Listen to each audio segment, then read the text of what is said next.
Let me close my game. Hold on. Okay, well, it's too late. I'm live, everybody. All right, I gotta actually share it. There's nobody here yet, so Yep. make sure you guys Put the link in here too, because I need to send it to the homie, because maybe he can, because he's awake right now. So. you can probably get it in the when Or I just tell him to look out for the share you can content thing. yeah you look it up in the share your content thing.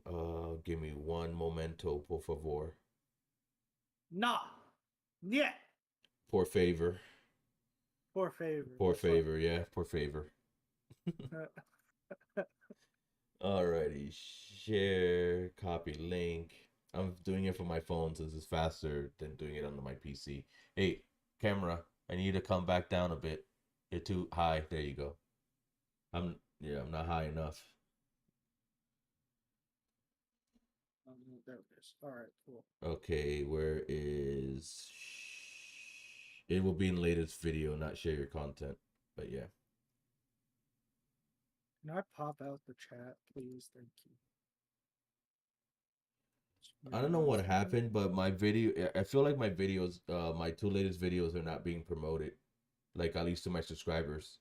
Because Like your Resident Evil my one. Resident Evil 2 video, the first one did like 52 views, and when I looked at the watch time, it was like a 20 like something like average view time, and I'm like people watched the whole video pretty much, you know. I just watched it before I texted y'all in here. I just Yeah. finished it. Yeah, and then and then and then I posted it, and then it's like for not for like for some reason yesterday it's like it had no views the entire day.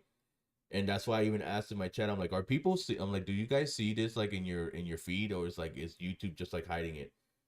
And the weird thing is that it's not like age restricted or anything, because at first I was like, oh, it's age restricted, and it's like, nah. Well, since you shared it in your Discord, I'm not gonna share it on yours. I'll just Yeah. yeah.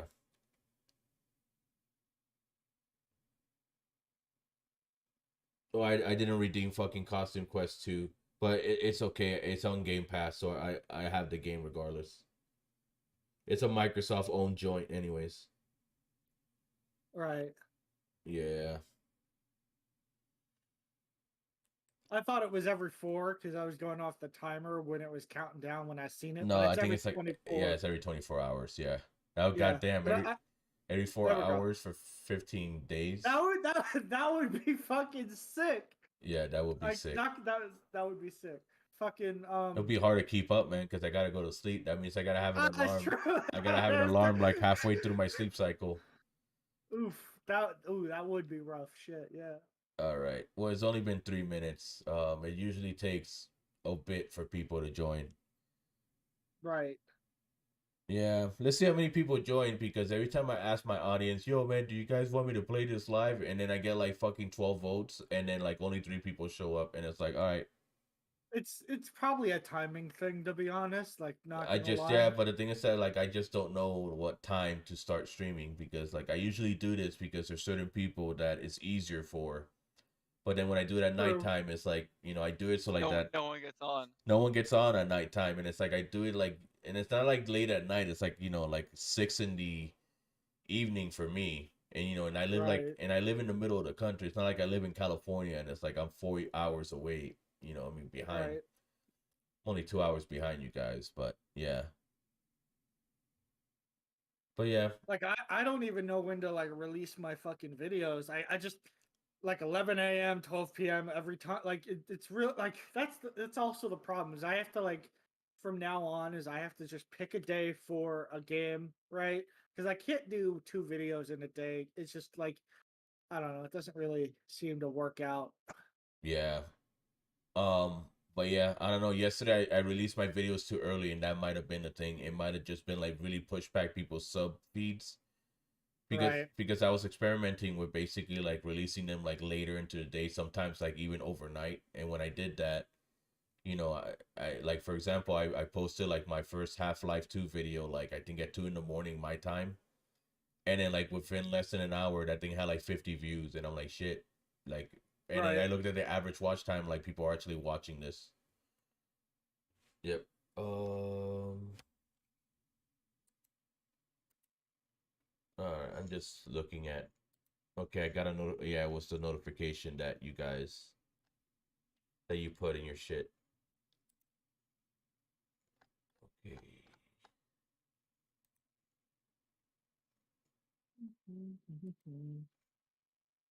I said Dark Crisis was so freaking hyped for this, and he's not even here. He's like, man, fucking feel weak, man, fucking hype, and he's not even here. Yeah. It's all good. I mean, fucking, it just is what it is, man. Some people don't have the. All right, so either way, this is the VOD, so people can rewatch it, you know, if they That's all want to. good. Yeah, I know. Yeah. I was talking to Rocky. He couldn't make it, but he said that he said he was gonna watch the VOD so he can hear what our thoughts were. So okay, all right. So everybody, welcome to the Superfly Awards. I'm probably gonna have to repeat this when people actually start showing up, so like that they know exactly what's going on. So the way we're gonna run this award show is that so since we're not big YouTubers and we're just ordinary folk, we can't afford every new game that comes out this year. So the way we're doing it this year is that it's gonna be the games that we played.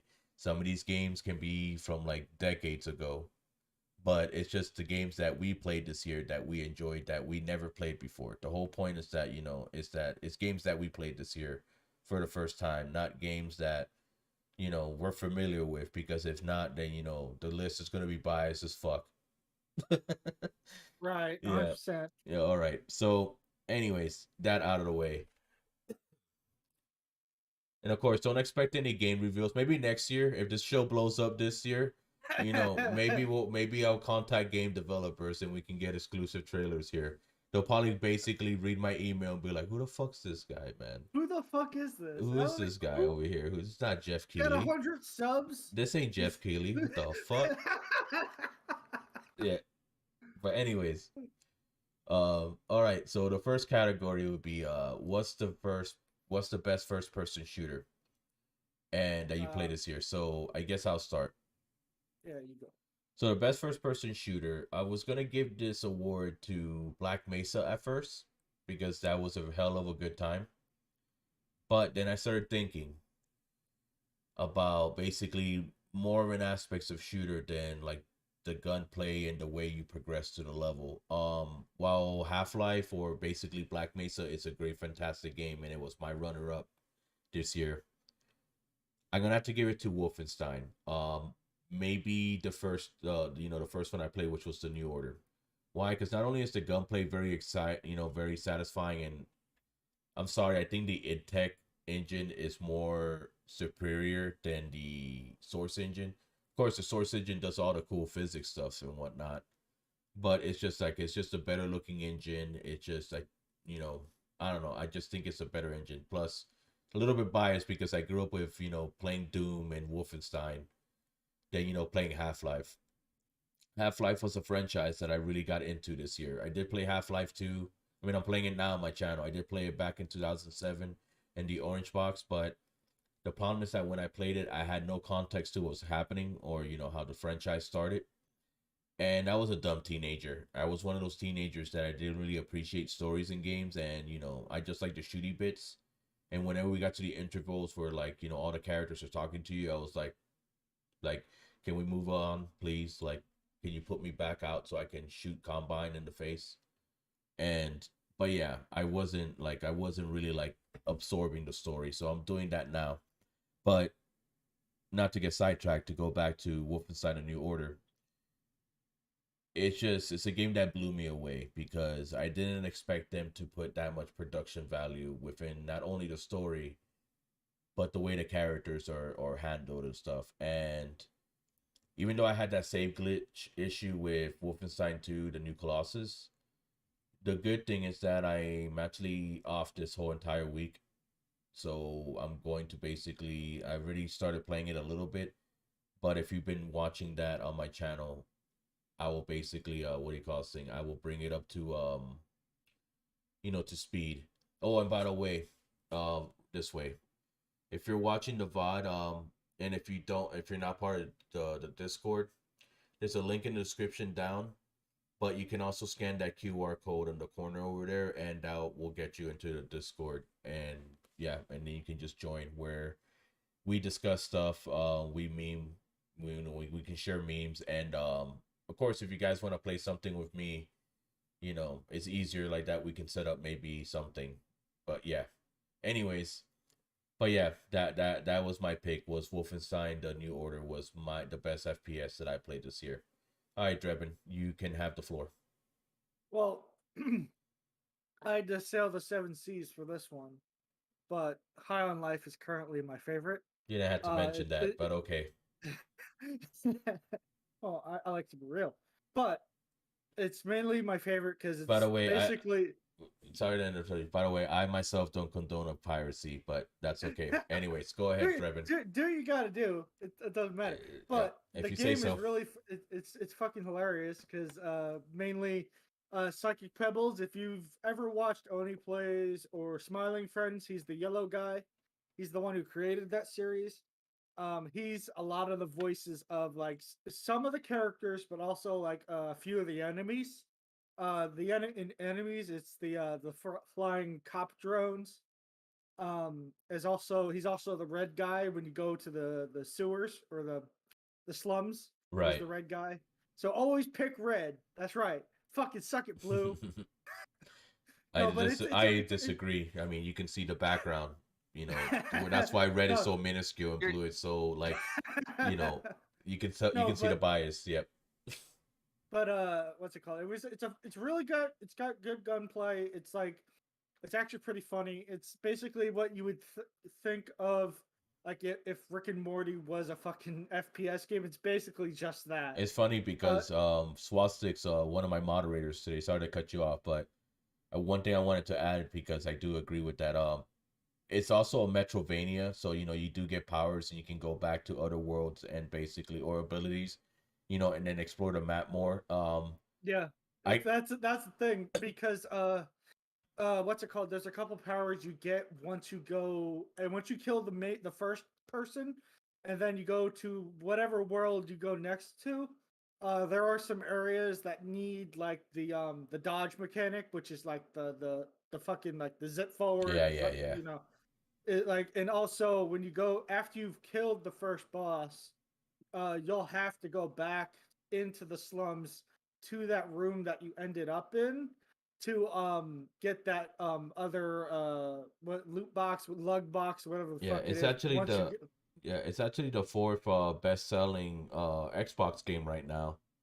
Yeah, and I'm fucking happy about that. Yeah, even though it's and I'll get into it later once we get into the other categories that we'll mention near the end for most disappointing, etc., etc. Give me 1 second. I'm trying to see. But I'm good on that. So like sellers. you can whoever wants to go next can go next. It's actually number 2 in top sellers on Steam right now. Fuck yeah, bud. And it has once I get some money, I'm gonna actually buy it. And I want to support these guys. Yeah, I mean, I'm playing it through Game Pass, so either way they got my money because Microsoft basically signed a check, so they, right. I contributed towards the game. If it gets very low, if it gets on sale on Steam at some point, like maybe like months down the line, I'll buy it to support to support Justin and Squanch Games, but. Yeah, but yeah, I have to buy the other. I have to play fucking the other games. I think they only made 2 games. Yeah, I think they only made 2 games. I think Trover Saves the Universe. And what about there was also a Rick and Morty VR. I think experience. I think it was. Yeah, I remember that. I think that. Yeah. I mean, I haven't seen it, but I remember like it being a thing. Virtual reality. Yeah. I think so. I guess. Yeah, that one. God damn. Also, Spectre, it's your turn. What's your best FPS of the year? All right. That will have to go towards Insurgency Sandstorm. Yeah, boy, that's right. I really like the tactical esque of it, and the team play that you could go with it with your buddies, and it was also pretty challenging too. Like you go around a corner, an enemy could one tap you, like the moment they see you. And then sometimes the enemy just doesn't, the AI goes wonky. Yeah. Yes, they can't hit you if they're like a foot in front of you. Hey man, artificial intelligence is hard, bro. It is. It's like you gotta tell a dummy how to think. Right. Yeah. Yeah, I did like the gunplay too. That was pretty fun. The guns felt like they could, kick ass and shit. Like especially like the AK and all that. Hell yeah. Yeah, it's a good game. Yeah, I and wish I could have played it with you, but y'all are on the Game Pass version. well, the thing is That that was we played incredible. it. We played it one day, and then I get super busy with like let's plays and my Yeah. life, and basically like working that. And not only that, like we try to play with like 2 other friends, and well, I think I know exactly what was going on.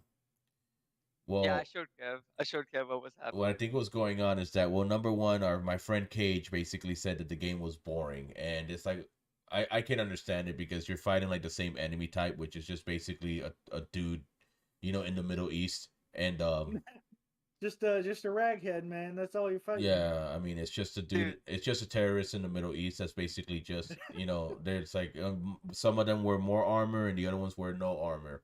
That's pretty much. Right. That's pretty much what That's it. That's all. that's the enemy variety. dude, the bomb, dude, the Suicide bomb, bombers. I know. yeah, Yeah. the PTSD, those bombs. Like when you hear that cell phone, when you hear that cell phone go off, you're like, Yeah. oh. Yep. And then, But anyways, but the thing is that what I believe of, besides, I mean, the game can be, if you're not really into like military shooters, it can be boring. If you're expecting like a game like Halo where you have like 27 fucking enemy varieties to fucking shoot, that's not the game you're gonna Right. get. But anyways, but one of the things I think what happened was that my friend Cage, basically, first of all, God bless him. Why? Because this dude is still playing on the 2013 Xbox One, which is the same one that you have, Drebin. And I used to have that model, and the problem with that model is that it's just, especially like almost a decade later, that is just not a good Xbox model. It wasn't really a good machine when it came out. It was my Titanfall machine for the longest time. I never played Titanfall 2, but I used to play Titanfall a lot. And I still play it from time to time. It's still a small dedicated community, and I think EA stopped selling the game like a year or two ago, but they haven't shut down the server, so I think there's only like 200 and something people that play at a time. So, but I'm one of them, Yeah. and yeah, It's dead. yeah, it's a dead game. Like that's why I said there's just like a small community that just like that comes and plays. But yeah, it's a dead game. I mean, but EA basically killed the second game from what I've heard. Like when it comes to multiplayer, because it's not a battle royale and it's not Apex Legends. But anyways, that's my rant. Right. Do you have anything else to add, Spectre, or can we move on to the next category? I guess we can move on. Alrighty. The next one was best RPG. So, of course, it's gonna be a no-brainer for me or anybody that basically like talks to me. The best RPG I played was not Fallout New Vegas. I know, I know. I can feel a lot of people hitting the unsubscribe button right now, but it wasn't a bad game. But of course, it's a Bethesda game. Of course, once you play them, you play them once, you play them all. Of course, it's same applies for the game that I played. Was going to be Elden Ring. Of course, it's a From Software game. It's very formulaic. Everybody knows how the combat works, but it's just the way the world is connected. They always have superior level design. The difficulty is always balanced to the point that the developers always say it all the time when people be like, oh, add a difficulty option, put an easy mode. And it's like, but if you put an easy mode, it kind of like destroys the entire balance of the game, because now, they have to tweak the bosses and all the enemy encounters and stuff, just for that one mode, which I'm sure they can do it and not detract anything from the main mode. But the whole point of basically a From Software game is the fact that everybody has the exact same experience. So like that, if I'm stuck on a boss, and let's say, I mean, I know Drebin doesn't play these games, but hypothetically, let's say he does. If I'm stuck on a boss, then basically it's gonna be the same exact attack patterns and stuff like that. He can give me tips and be like, oh man, she's weak against fire. So Right. make sure you have fire bombs, or make sure you have this, or make sure you have like, forgot what they're called, but a way to make your weapon like basically recent or resence or whatever, so like that you can basically like make your weapon fire, or basically make sure you have a humanity with you, so or it's not called a humanity, I forgot what they're called in fucking in Elden Ring, but it's the same exact shit. Make sure that you can basically have these things, and so like that you can summon the you know summon the spirit or whatever, or maybe he can jump on and basically do a co-op. But either way, you know, From Software games, you know, ever since Demon Souls, they they basically hit, you know, a mark, and they established themselves to basically be like, because ever since Demon Souls, I'm sorry, I don't think From Software has released a bad game since Demon Souls. Before Demon Souls, they used to publish basically whatever. They used, you know, they made different types of games, and I'm very excited for Armored Core 6. It's not gonna be a Souls like, you know, just in case anybody's wondering, they confirmed it's not gonna play like a Souls game. It's gonna play like an Armored Core game. And apparently it's gonna be a very fast, like mech third person shooter type game. So yeah, it's probably gonna have a very high skill ceiling, and I'm excited. But anyways, that was my best RPG of the year. Drebin. I did play Dark Souls 1, and there is one tip that I can give everybody. Probably already know it though. That first bridge troll that you come across, if you use the lightning dust on your weapon, he's like super fucking weak to that. The ladder helps too. If you go up the ladder and basically use it to jump on his head to do a downward thrust, like I couldn't get that to work, so I was like, "Fuck it." But also, yeah. I actually didn't even know about that until after, because I had already done the lightning dust just because I just wanted to try it. I think it took me 3 times to die before I realized that. And then not only that, I did when I was in that part. I do remember that in the tutorial, like, you know, that it teaches you, you know, when you have the Asylum Demon, it teaches you can drop down and, you know, and do an attack. So I, you know, thanks. I did apply the training that the game provided. So, yep. I didn't get a chance to, because I schwacked the dude, like, just almost like first try, because like fucking, like I said, I had the lightning dust on. That's the thing. You know, people call those games hard, and it's like, oh man, these games are impossible. And it's like the thing is that it's just I don't know. It's not hard to me. I think I feel like people don't experiment. I feel like when people go into those games in the boss fight, they try to do the exact same shit 300 fucking times, and then, you know, and they end up dying, and they're like, this game's impossible, man. And it's like, well, dude, it's because you know, it's like you go to the fall game, the first thing you do is make a beeline towards the boss, and then the boss basically like, you know, he drains your stamina with 2 hits, and then he kills you, and you're like, what the fuck, dude? And he's like, and it's like, dude, you don't learn from your mistakes, man. It's like, instead of charging him, maybe basically like back up a bit, maybe don't rush, don't attack, maybe experiment, maybe, you know, if you don't have, you know, maybe if you have pyromancy or whatever, maybe, you know, throw a fireball at him, see how much that shit, you know, like you said, man, do the electricity fucking dust. Let's see if basically if he's weak to, you know, to lightning. You know, you just gotta basically, you know, or basically like, you know, maybe come back as, you know, as a human, and maybe there's a summoning sign, and then you can summon an NPC, and the NPC helps you. You know, the game gives you options. It's just that people don't take the options. They play like a normal game, and they don't learn the mechanics. That's the problem. I like the concept of Sekiro. Like, I thought that was cool. I played that for a bit. And all the Souls games I've played, I've never finished just because something else caught my eye. But let me get back into my pick. Yeah, what's your favorite? Yeah. The one that I played was Cyberpunk 2077. That was the one I played. I haven't tried that yet. And a lot of people will say, "Oh, you went back to it because of anime titties." I'm like, well, the anime, well, yes, anime titties, but also the anime made that fucking world actually seem interesting than the game did on its first route.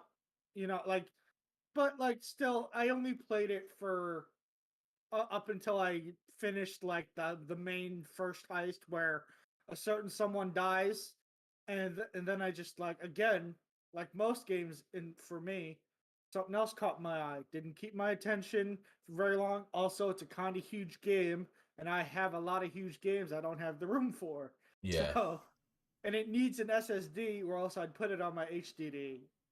So. Gotcha. I can't go back to HDD. That shit's garbage nowadays. No, it is. Like, only certain games aren't affected as much by the HDD. Like, for example, Stalker Anomaly, because it's such an old game, it was mainly made for HDDs because it's based on the original, like, Stalker games. So, like, that's the only one that I found hasn't had any effect. The only thing that really pissed me off about SSDs is that I wish some games, basically, like, I do miss some games that when they used to have, like, the press A to continue whenever, like, the game loaded. The reason why I hate this is because I play games like I'm playing Evil West right now, and one of the things that There's pissed no load times. It's like fucking. the one You thing can't that take a break. the one thing that pissed no is because the game gives like an entire fucking paragraph for you to read at the beginning of each level. And the thing is Right. that the game like it loads, but it's like it's there for like 5 seconds on my screen. Yeah. Oh yeah, yeah. So I know that. I can't read an entire paragraph in 5 seconds. I'm sorry. Like I have dyslexia, so I stumble my words sometimes. So it's like basically, it loads too fast, and then I basically every time that happens, if you watch my Evil West videos, I just tell my audience, if you want to read that, pause it. And I'm like, I'll read it. I'll read it during editing, but I can't read that fast. Right. When I was playing The Suffering, that's an old game, and it wasn't built for fucking SSDs because it was a game that came out in like 2004, 2005. So when I play that, that the loading screens will literally be like a flash, and it was the same thing. It was an entire paragraph, and it's like I can't even read that, like Yep. because it loads too fast, and then next thing you know, it's like the level starts. Like it doesn't do like press A, press A to continue or whatever. And I'm like, you know what, man? If you're gonna make the loading screen that fast, and you're gonna put an entire paragraph of lore or the character's thoughts or whatever before I walk into the level, I'm sorry, like think if somebody doesn't want to read that, they can just click the A button. Yeah. Yeah, True. that's it. It's not like you're impeding, basically the gamer that's very impatient. Because I know some gamers that, I mean, I don't even know what the fuck they play I mean, they play video games for the gameplay, but it's like, I know I one that you're talking. yeah, You talked about him before. yeah, I'm not gonna mention his name, but anyways, but there's gamers that I know that basically they will pick up like a game that's like heavily cinematic, and then complain there's cutscenes in it. And then when they skip the cutscenes, then they're like, "The fuck do I do?" And it's like if you would have watched like the cutscene, I understand there's some games that have like cutscenes, Metal Gear, even though I love that franchise, but it's the fact that sometimes you want to sit down and play a game and not watch a fucking movie. That's one of the reasons why I don't like Sony. Like, I mean, I like them, but it's not like my go-to Sony like first party games because especially nowadays it's like you play the game and it's like, yeah, they want to show you a beautiful cinematic and that's all and good, but it's like, I, I I got a video game, dude. I didn't get a fucking movie. If I wanted to get a movie, I would have like gone to my living room and turn on Netflix and then watch whatever. Not gonna lie, Metal Gear Solid 4, as much it is my favorite Metal Gear Solid, after the first playthrough, I skip all the Yeah, cutscenes. because you I know just, what the story is there's already. like, Yeah. there's like a total of 30 minutes of gameplay. Like, not gonna lie, actual like you moving from cutscene to cutscene. It's about you could stretch it out if you just sit there and just kill fucking enemies because like with the first few levels where it's in Midististan, fucking you could just sit there and like pick one side or the other and help a side like progress. Or if you want, you can kill all the fucking, freedom fighters and then have the PMCs take over and then schwack them. But the reality is they just never ending spawn until one side wins. So Yeah, I used to do that all the time in the original Metal Gear. I used to get my and even in freaking Peace, no, not Peace Walker. Even though I played that one, sorry, Snake Eater. yeah, I used to basically just get alerted, alert the people on purpose, just so I basically can schwack them, and just basically yeah, just. it's like But yeah, I don't know. I love the Metal Gear games. I was not good at 1, 2, or 3. so you're Like I did the same thing as you. I got to a point and I was like, man, I just want to fucking kill dudes. So I just fucking alerted and I did the same exact thing. yeah, but yeah, like it's the same thing. It's like it's like yeah, the first time you play, you want to get all the coded calls, you want to see the freaking Yeah. cutscenes, and then like after like your second and third, fourth playthrough, it's like you just you press the circle button and you hold it, so like all the text basically goes Well, through, and it's actually, like you have to hit start and then skip oh, for that's Metal what Gear it was. Solid 4. Yeah. Okay, I haven't played that in years, but anyways, so you're okay. So mine was Elden Ring, and yours was Cyberpunk 2077. What was your best your RPG this year played, Spectre? All right. Well, it's less more of a story game. It's more of a create your own story That's type fine. of simulator. But I would have to put it to RimWorld. Oh, Uh, nice. That's an I like Rim. RPG. I guess it can be, Yeah, right? basic. Yeah, yeah, it can be All right. because it's more of a create your own type of story type of game. So You know, Right. I am more of an RTS resource management kind of guy. You know, I kind of like you know, building my own base and stuff. And you have like, you know, taking care of my you know, people. So it's pretty interesting. There's a bunch of cool shit in the game that I still haven't found yet. And you know, it's pretty tense at times, but it's also pretty relaxing to play. Yeah, you're Like, you always know, recommending it to me. I will play it. It's just that I just don't have the time, man.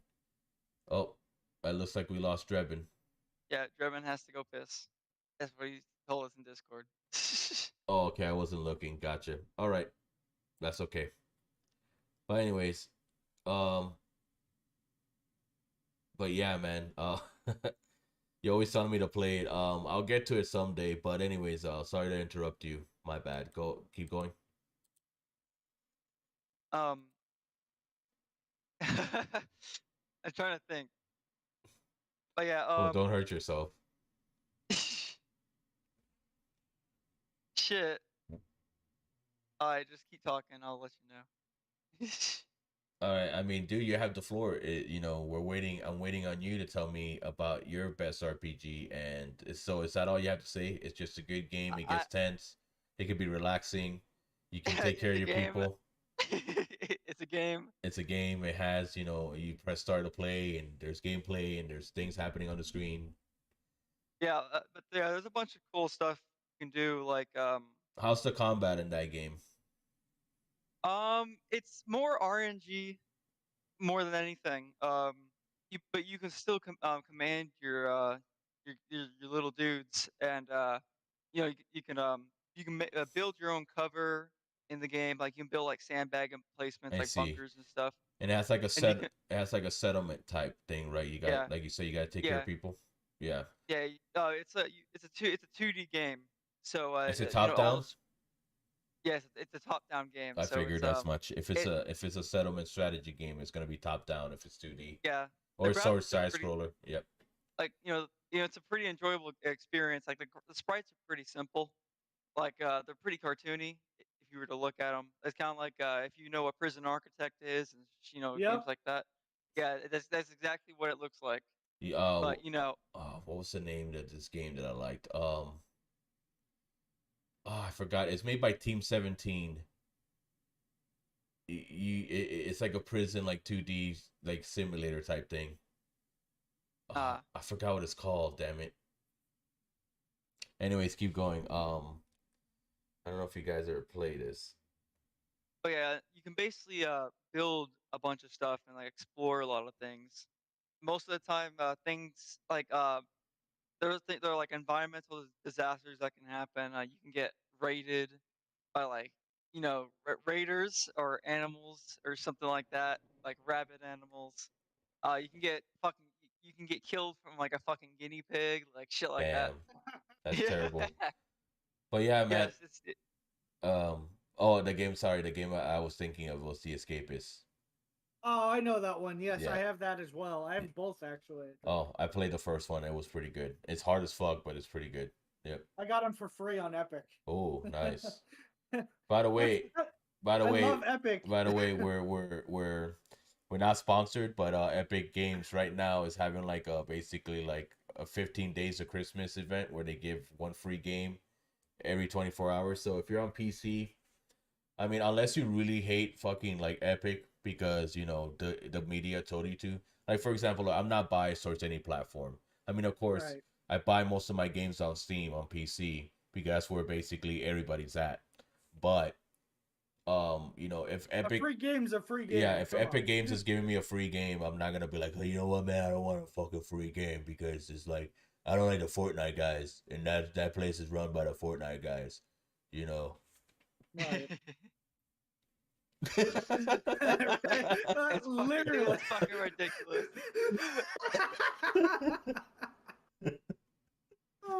I never, you know, I played Fortnite like when it first started, and when I mean when it first started, when it was basically like a zombie tower defense game.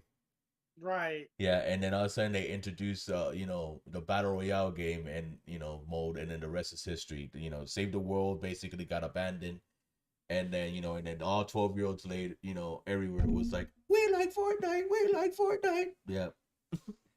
Yeah. All right, so are we ready to move on to best horror? Yes. Yes. All right, so the best horror game I played, of course, this game came out in 2014, and I technically did play it back in 2014, but the problem is that, and I said this in my playthrough of it, problem is that when I played this game in 2014, I played in a well-lit room. I mean, of course, when I played in my Let's Play, it was a well-lit room too, because, you know, you guys need to be able to see me, you know, Right. with my reactions. If I turn off all my lights, you know, you won't be able to see me. You know, I'll be basically dimmed as fuck, and I'll just be a silhouette, and that would be fun. But anyways, I play in a well lit room, not because, you know, it's like, oh god, the game is super scary, I can't handle the dark. It's because I was in a room full of fucking people, and it was my boys at the time. It was basically, think about a room of like 7 guys huddled around a TV, and I'm the one that has the controller because everybody's too much of a baby to fucking play horror games. And don't get me wrong, horror games, they make me, the thing is that horror games, like, it's not that they get me scared, like, to the point it's like I don't want to play this game anymore. It's the fact that when I play horror games, I feel very tense, and I get super nervous. Like, you know, even though I know there's necromorphs that are gonna pop out of that wall, I mean, out of, you know, through that, you know, pop out of the walls and stuff when I go down that hallway. It's the fact is that, you know, I get nervous because, like, when are they gonna pop out? Where are they gonna pop out? Am I gonna get surrounded? Do I have enough health? Do I have enough resources? Am I gonna fucking die? You know, and that shit makes me nervous because I put myself in the character's shoes. So I'm basically Isaac. I mean, that's not my horror pick. It's not Dead Space. But you know, basically where, you know, you're walking around as Isaac down the fucking, you know, hallway, you know, I put myself in the character's shoes. Of course, if I was in that real life situation, I'd be shitting bricks because there's no response. You know, if a necromorph gets me, it gets me. I'm fucking fucked. But, you know, which is a real life situation, you know, a more realistic situation. You know, if there was necromorphs, I'll probably be like the ones that get killed in 0 hour of the outbreak. You know, I'll probably be one of the first ones that comes out and goes, ah! And then you fucking cut my limb off and kill me. I'll be that guy. You know, Me too. yeah, I'll be that guy. I'll be one of the first necromorphs you kill. Is what I'm trying to say. Cause I'll get converted pretty fucking easily. Sam. Yeah. But anyways, my horror pick was Alien Isolation. I played this game. Ooh, good pick. Yeah, I played this game back in 2014, and it was basically full in a room full of people. So I got to like I got to like the Android part. You know, back, you know, when we get to the facility, when you're in that one room. If you play the game, that one room that, you know, where basically you it's like the showroom, like you know, where basically in the lore is basically where they used to showcase the working Joes to investors and, you know, and anybody else that wanted to buy them. And, you know, you have all of them deactivated. That's where I stopped playing it. And the funny thing is that when I went to read back and played it, I only remembered, you know, the beginning parts because, you know, you usually remember the beginning parts of a game because it's the parts where you play the most, because, you know, when you do beginning playthroughs, you know, you always have to start the game. You know, you barely see the ending if you never finished it or halfway to the game, but you always have to start the game. Some people I know never seen the end of Skyrim, but they know how it starts. Besides it being a meme of all, they know how it starts. You know, Right. they know, hey, you're finally awake. You know, you got caught crossing the border. Right. But anyways, but don't say it. But anyways, I know what you were gonna say. Don't say it. Not in this. Not when we're live. But anyways, um, but yeah, Alien Isolation was such a great freaking horror game. Of course, I wish the xenomorph, you know, was a little bit more accurate to what the lore is. I didn't like the fact that the xenomorph was an unkillable force, but it was tense, basically, you know, hiding underneath desk and stuff, trying to basically like figure out what the fuck I had to do, while I had this guy basically like just coming out of the vents every 2 seconds and be like, hey, I heard something. No, nothing. All right, I'll be over here. And then you basically like you sneeze and he comes back down and it's like, I swear to God, I heard something. Or sometimes you don't even make a noise and he just comes out and it's like, well, I think something's here. Not really sure, but it should be something here or someone. Hello, anyone? And then he just basically goes back. that game, whenever I hit the record button and I basically started walking around, it was the one game that basically got my heart like at least racing 30 more RPMs, due to the fact that, um I just never knew when the alien was gonna pop out. You have the motion sensor out, and you see the little dot, you just basically darting around the screen, and it's like every single room I ever got into, I will basically just, the first thing I will always do, every single room I will walk into, is look at the ceiling and find out where can he come out of. That was the first thing I ever did, and then basically it adds a strategic element to the fact that now you know the possible places he can come through, and then you can use that towards your advantage, because if I walk into a room that basically has like 2 vents in it, but then the hallway had a vent in it, so what I can do is that I can basically throw a noisemaker or basically whatever, to basically lure it that way. Now, my biggest complaint about the game, even though I think these guys were, well, I got some other complaints, but let me get this one out of the way. The human AI is fucking dumb as shit. The human AI, I wish they, like, I understand they focused a lot of the resources on making the xenomorph, like, feel like an actual animal, like trying to hunt you down, with it being unpredictable, and then basically it learning, like, you can't throw noisemakers too many times, because then he'll Can't hide in the fucking closets too many times either. I never did the whole closet things, because the one thing I always hated in horror games, and this is not just an Alien Isolation exclusive problem, I always hated in video games. I always hated hiding in lockers. The reason why I hate hiding in lockers is because you literally have like a view this much. Like, your character's in a locker, and you only have this much you can see, because that's where the little holes in the locker are. So, and then of course everything has to be audio, but sometimes sometimes the game doesn't convey that, so you're hiding.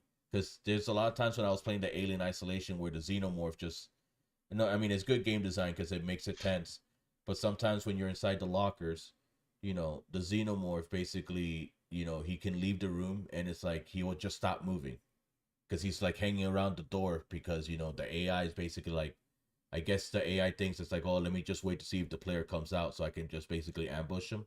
And it's happened, I think, to me once or twice in the playthrough. And then after that, I'm like, I'm not going to use fucking lockers. I'm just going to find a desk, or I'm just going to basically hide anywhere that breaks line of sight.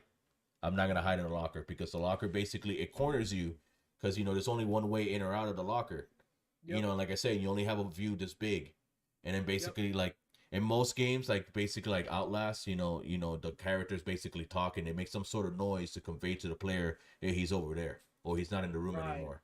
But in Alien, sometimes the alien just hides behind the door, and he's like this.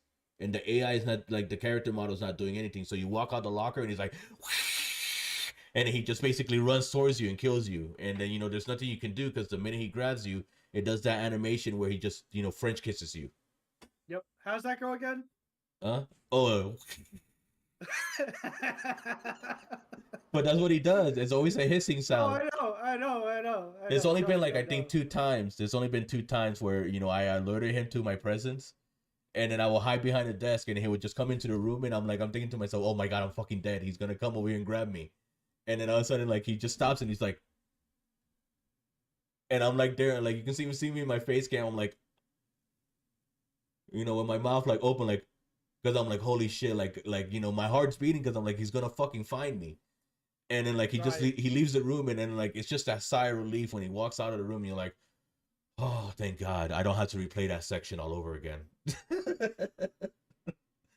But yeah, that game basically made me nervous. It didn't, like, it wasn't like super terrifying where it was like I was shaking my boots. It's just the fact that it made me nervous. There was a threat that basically that I couldn't basically kill, and it was like, all right, hey, Dark Crisis is here. Finally, we actually the only person that showed up. Everybody was hyped for this, and then crickets. But anyways, right. So Drebin, what was the best horror game you played? Well, it's really a series of games, and I mean, I don't know if I would really consider it a horror. It's more of a QTE experience horror. Oh. It's the Dark Pictures Anthology plus Until Dawn, but specifically for this category, I chose House of Ashes, mainly because the Special Forces type aspect. I haven't played. I haven't played any of those games. I played some of it. Like, here's the thing. I'm not a big QTE person, and mainly I only picked it because it's the only horror game I love played tapping the A this button year. in rapid succession. I love it. It's my Yeah, favorite thing to do in games. Yeah, like I said, I didn't play Dead Space this year. I played it last year. I didn't play fucking anything else. I didn't even play Fear this year. I was Dark Rise is having Wi-Fi problems. Come on, camera. Come down here. It's all good. Bring me down here, camera. You know who else is having Wi-Fi problems? Fucking Swastik. His shit wasn't working either. That's what happens when I'm sorry. I'm not gonna say. No, but he said he's gonna get his fucking router fixed. Oh, that's because that was his issue. Well, the thing is, I was gonna say, it's the fact that he lives in an undeveloped country. He lives in India. But then I was thinking, I'm like, right. but the internet here in the United States is not even that good either. Yeah, sure, it's better than most, but it's like I pay a lot of money for my internet. I pay $125 for a gig internet. Of course, I split it with my roommate, so it's not that I'm paying $125. I'm paying like $60 something a month. But still, it's the fact that and plus it's Comcast. That already. If you're an American and if you use Comcast, I don't have to tell you much. I just say Comcast, and you're probably already rolling your eyes. Right. But anyways, yeah. You can that's my pick. You can move on to Spectre. I don't really have much to talk about it because I didn't finish it. Oh, I see.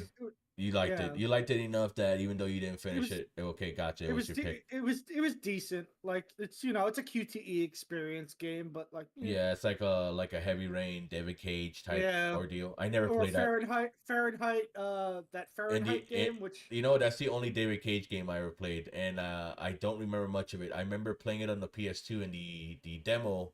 I had a demo disc. GOG version. I had a demo disc, and I have that wish listed on GOG. I have to buy it someday and probably play for the channel. All right. Like I just remember the game. Difficult. I don't remember what happens, but I remember there was a part that eventually like you have these creatures that come out, and then your guy's just like in the air fucking fighting them, and it's like, what the fuck? Yeah, I'm like, this got to that part, and I was like, what the fuck am I doing? Yeah, I just don't remember much about that. That's the one. The only two scenes I remember is the part where he's fighting things in the air, like it's fucking Neo from the Matrix, or it was in an office. In the beginning, that's the only thing. It's like there's a game that started with basically your character committing murder in a restroom while he was basically possessed. And of course, the whole game starts out with like, oh, you're trying to figure out like, well, the thing is that you also play as another set of characters. You're playing as the cops looking for this guy, and I remember it being a pretty dynamic like gameplay section because like. I didn't want to get the guy. I think his name was Lucas, if I remember correctly. Yeah, Lucas. Can't believe I still remember that. But anyways, your Wi-Fi is bugging and won't let me. We'll have the freaking we'll have the VOD up. So if you can't watch it now, you can watch it later. No. But anyways, what I was trying to say is that I know I will get frustrated and angry too. The one thing I do remember about the Fahrenheit was basically or Indigo Prophecy is what it was called here in the States.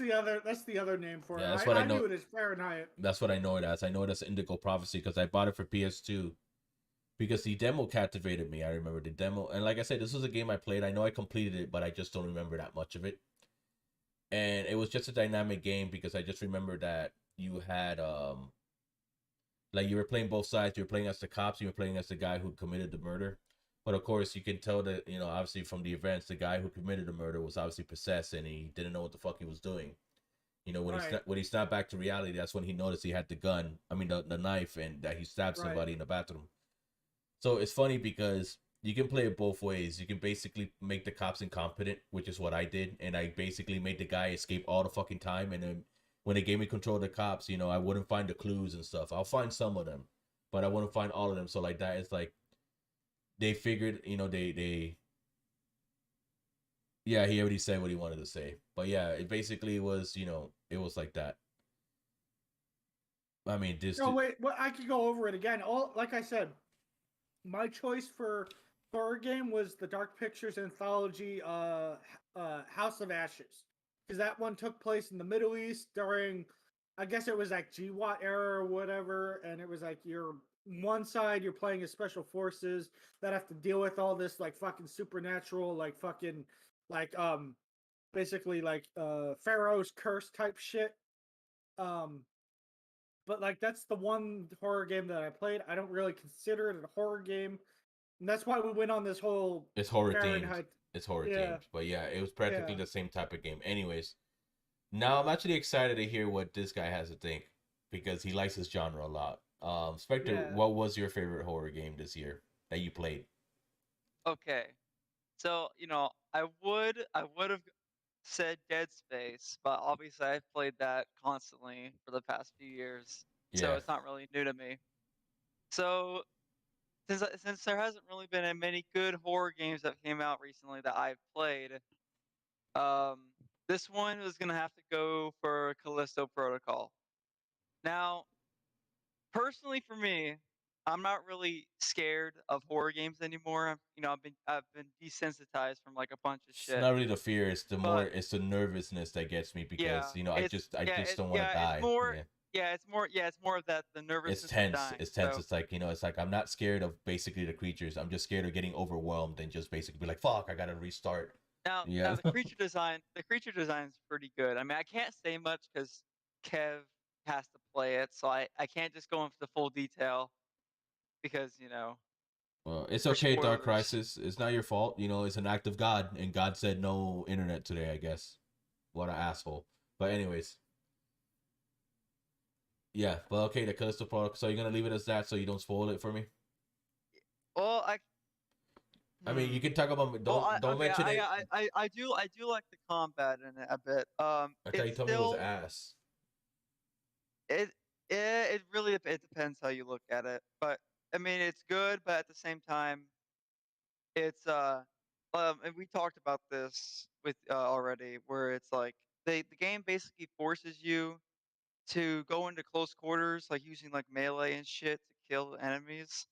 And like, if you try keeping enemies away from you is a lot more scary and tense than, purposely bring them towards you, which, gets rid of the whole scare factor. True. So, I mean, that's why I kind of wish it was more focused, kind of like Dead Space did with like, the gunplay, because I mean, the melee was fucking garbage in the game, except for Dead Space 2. Like that game had superb melee, Yeah, but you but couldn't really fall back on it because, like, even when you try to punch a freaking necromorph, like they will still hit you and you're still taking health. So it's like, yeah, unless it, you like punch one of their arms off, which stuns them. But and that's and that and I'm not gonna lie, just hearing the fact that the game is like melee focus, I think even though I haven't got to play the game yet, I think that's more of a breath of fresh air because most survival horror games basically rely on what you have than what you can do, skillfully. And because I've heard a lot of people, I haven't played the game myself, but I heard a lot, like the combat thing is the one thing that's been criticized the most because some people either love it or hate it. Some people basically say that it's brilliant, that that if you want even though it's it, flawed, from what I hear is that the people who praised it, and I'll give you back the floor real quick. So like that, yeah, like that, you can rebuttal back to me, and then you can basically say your piece. The two things yeah, I've but heard was that, basically some people hate it because they just can't get it down and they're like, oh, the combat is too frustrating, which is like a lot of people say that Dark Souls games are garbage because the combat is garbage, and I disagree. So it's like it's all a matter of taste.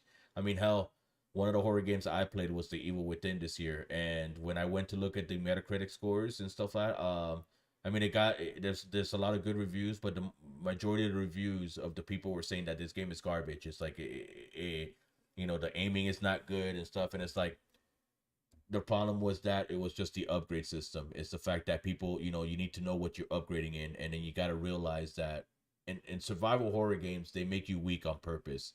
And like I said, it's about what you have. So hearing about a game that has melee combat as the focus, because most horror games, it's like, I'm sorry, man, if there's a zombie walking towards me, I'm going to punch it right in the face.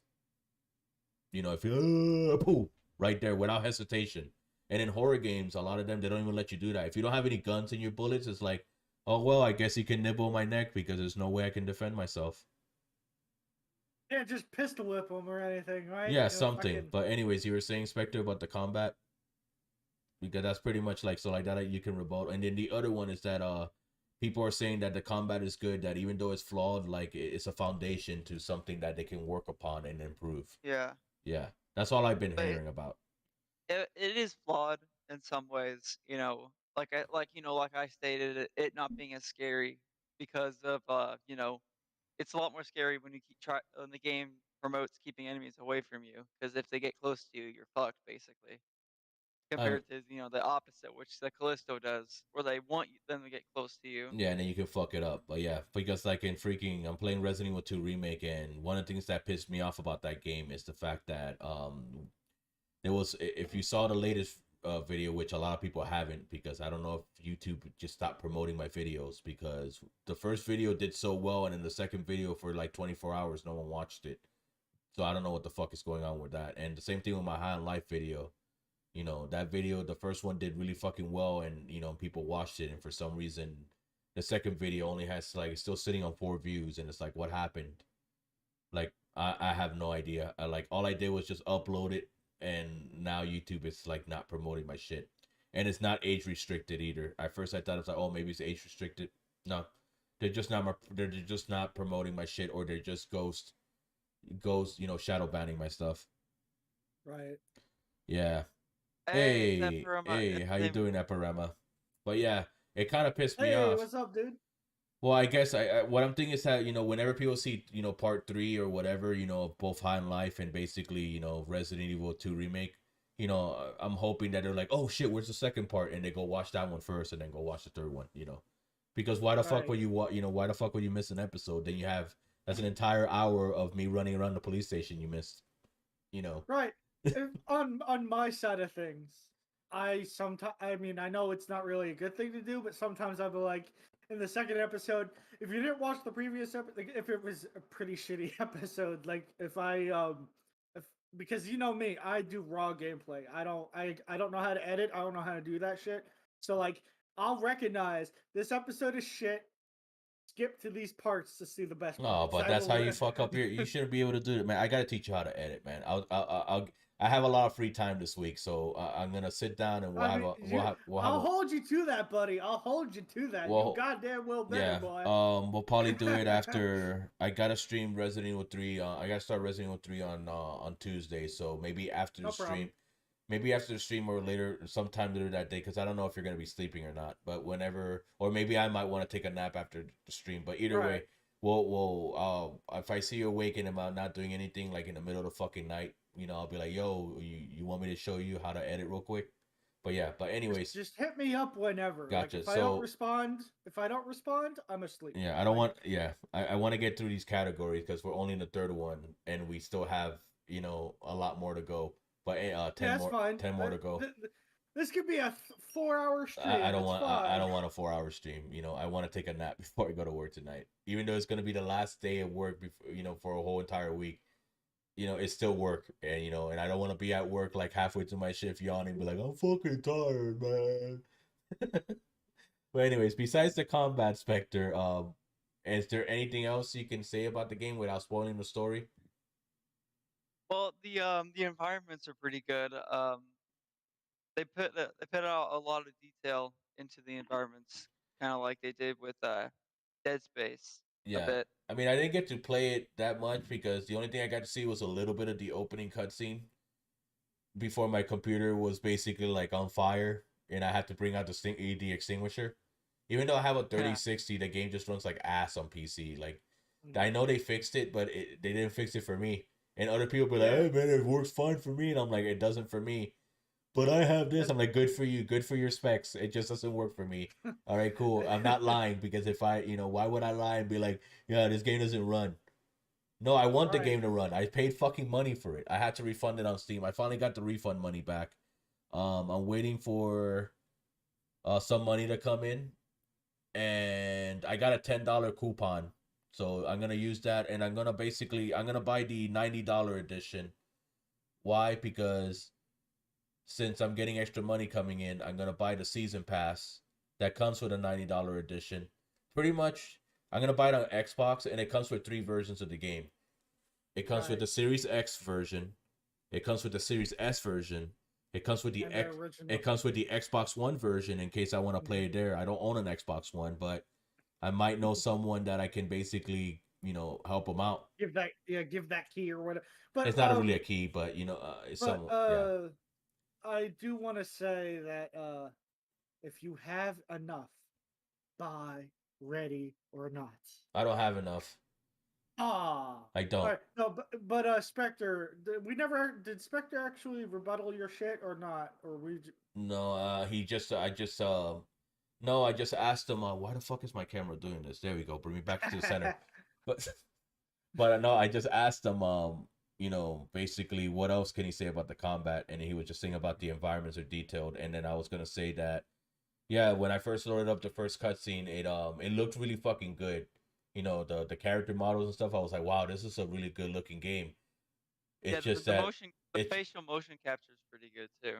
Yeah, but here's the thing, man. It's like, I don't know if that game's gonna wow me as much, like with the character models, because I'm playing Resident Evil 2, and it's like, even though it's not photorealistic and the characters are stylized, yeah, because they have their own style, but it's like, oh man, the character models in Resident Evil 2 look so fucking good. I knew it was gonna look. Also, the game runs really good. Like on my computer, I could run it at max graphics, and it still runs at 60 constantly. It's really good. Oh, I have to run it on medium settings when I play because I'm recording it, and recording it takes like half my resources. So, if I play it higher than medium settings, there's some things I can put on high, but it's mostly like lighting and shadows I have to put to medium. Because if I play that higher than medium, then when I record on OBS, the game will be running on 60 FPS on my computer, but OBS will be recording it like at 48, and it will drop down to like 30s and 20s because, the game is like asking for too many resources, and OBS is like, can I please get a crumb? All right. Yeah, can I get a crumb of resources? So so besides combat, environments, and presentation, is there anything else you want to add to the game? I can't really, because it would be spoilers, so you'd have to play Gotcha. All right, then we'll just move on then. Alrighty, so best co-op game. My best co-op game to play with my buddies. I was gonna say Payday 2, but then I'm like, but I played Payday 2 when it was like, when it first came out. I played it before, so it's not like a game I've never played before. Well, Spectre, sometime in the beginning of this year, or like halfway to this year, because I met Spectre, around May is whenever he joined my YouTube channel, and he started recommending me. The first thing he recommended me was like The Thing, which I played on the channel. He wants me to play Peter Jackson's King Kong, the official game of the movie, which is the actual title of the game. It rolls right off the tongue. I remember that game. Yeah, I had it on the 360. I did play it. It was one of the first games I had on my Xbox 360, but I played it once back in 2005, and it was basically a trade-in at GameStop. Like after I finished it, I got all the achievements, because the achievements was just like playing through the game. You finish the game, you got 1,000 fucking gamer score, and you move on. And that's the funny thing. A lot of the first Xbox 360 games, when they first came out, like literally that's how you got that's how you got like 1,000, like 90% of them. That's how you got 1,000 gamer score, which just they didn't know what to do with the fucking achievements. Exactly, they did not know what to do with the achievements yet. They basically, it was like, oh, you completed chapter 1, you completed chapter 2, and it's like you beat the game on easy, achievement. You could beat the game on normal, achievement. You beat the game on hard, achievement. Cool. So most of the time, because I think they had to do some extra coding. For example, like there's like achievements in other games that say kill so many enemy, kill this enemy or whatever. Like they have to do extra coding to match up, like counting that amount of kills for an achievement. So like it's I understand.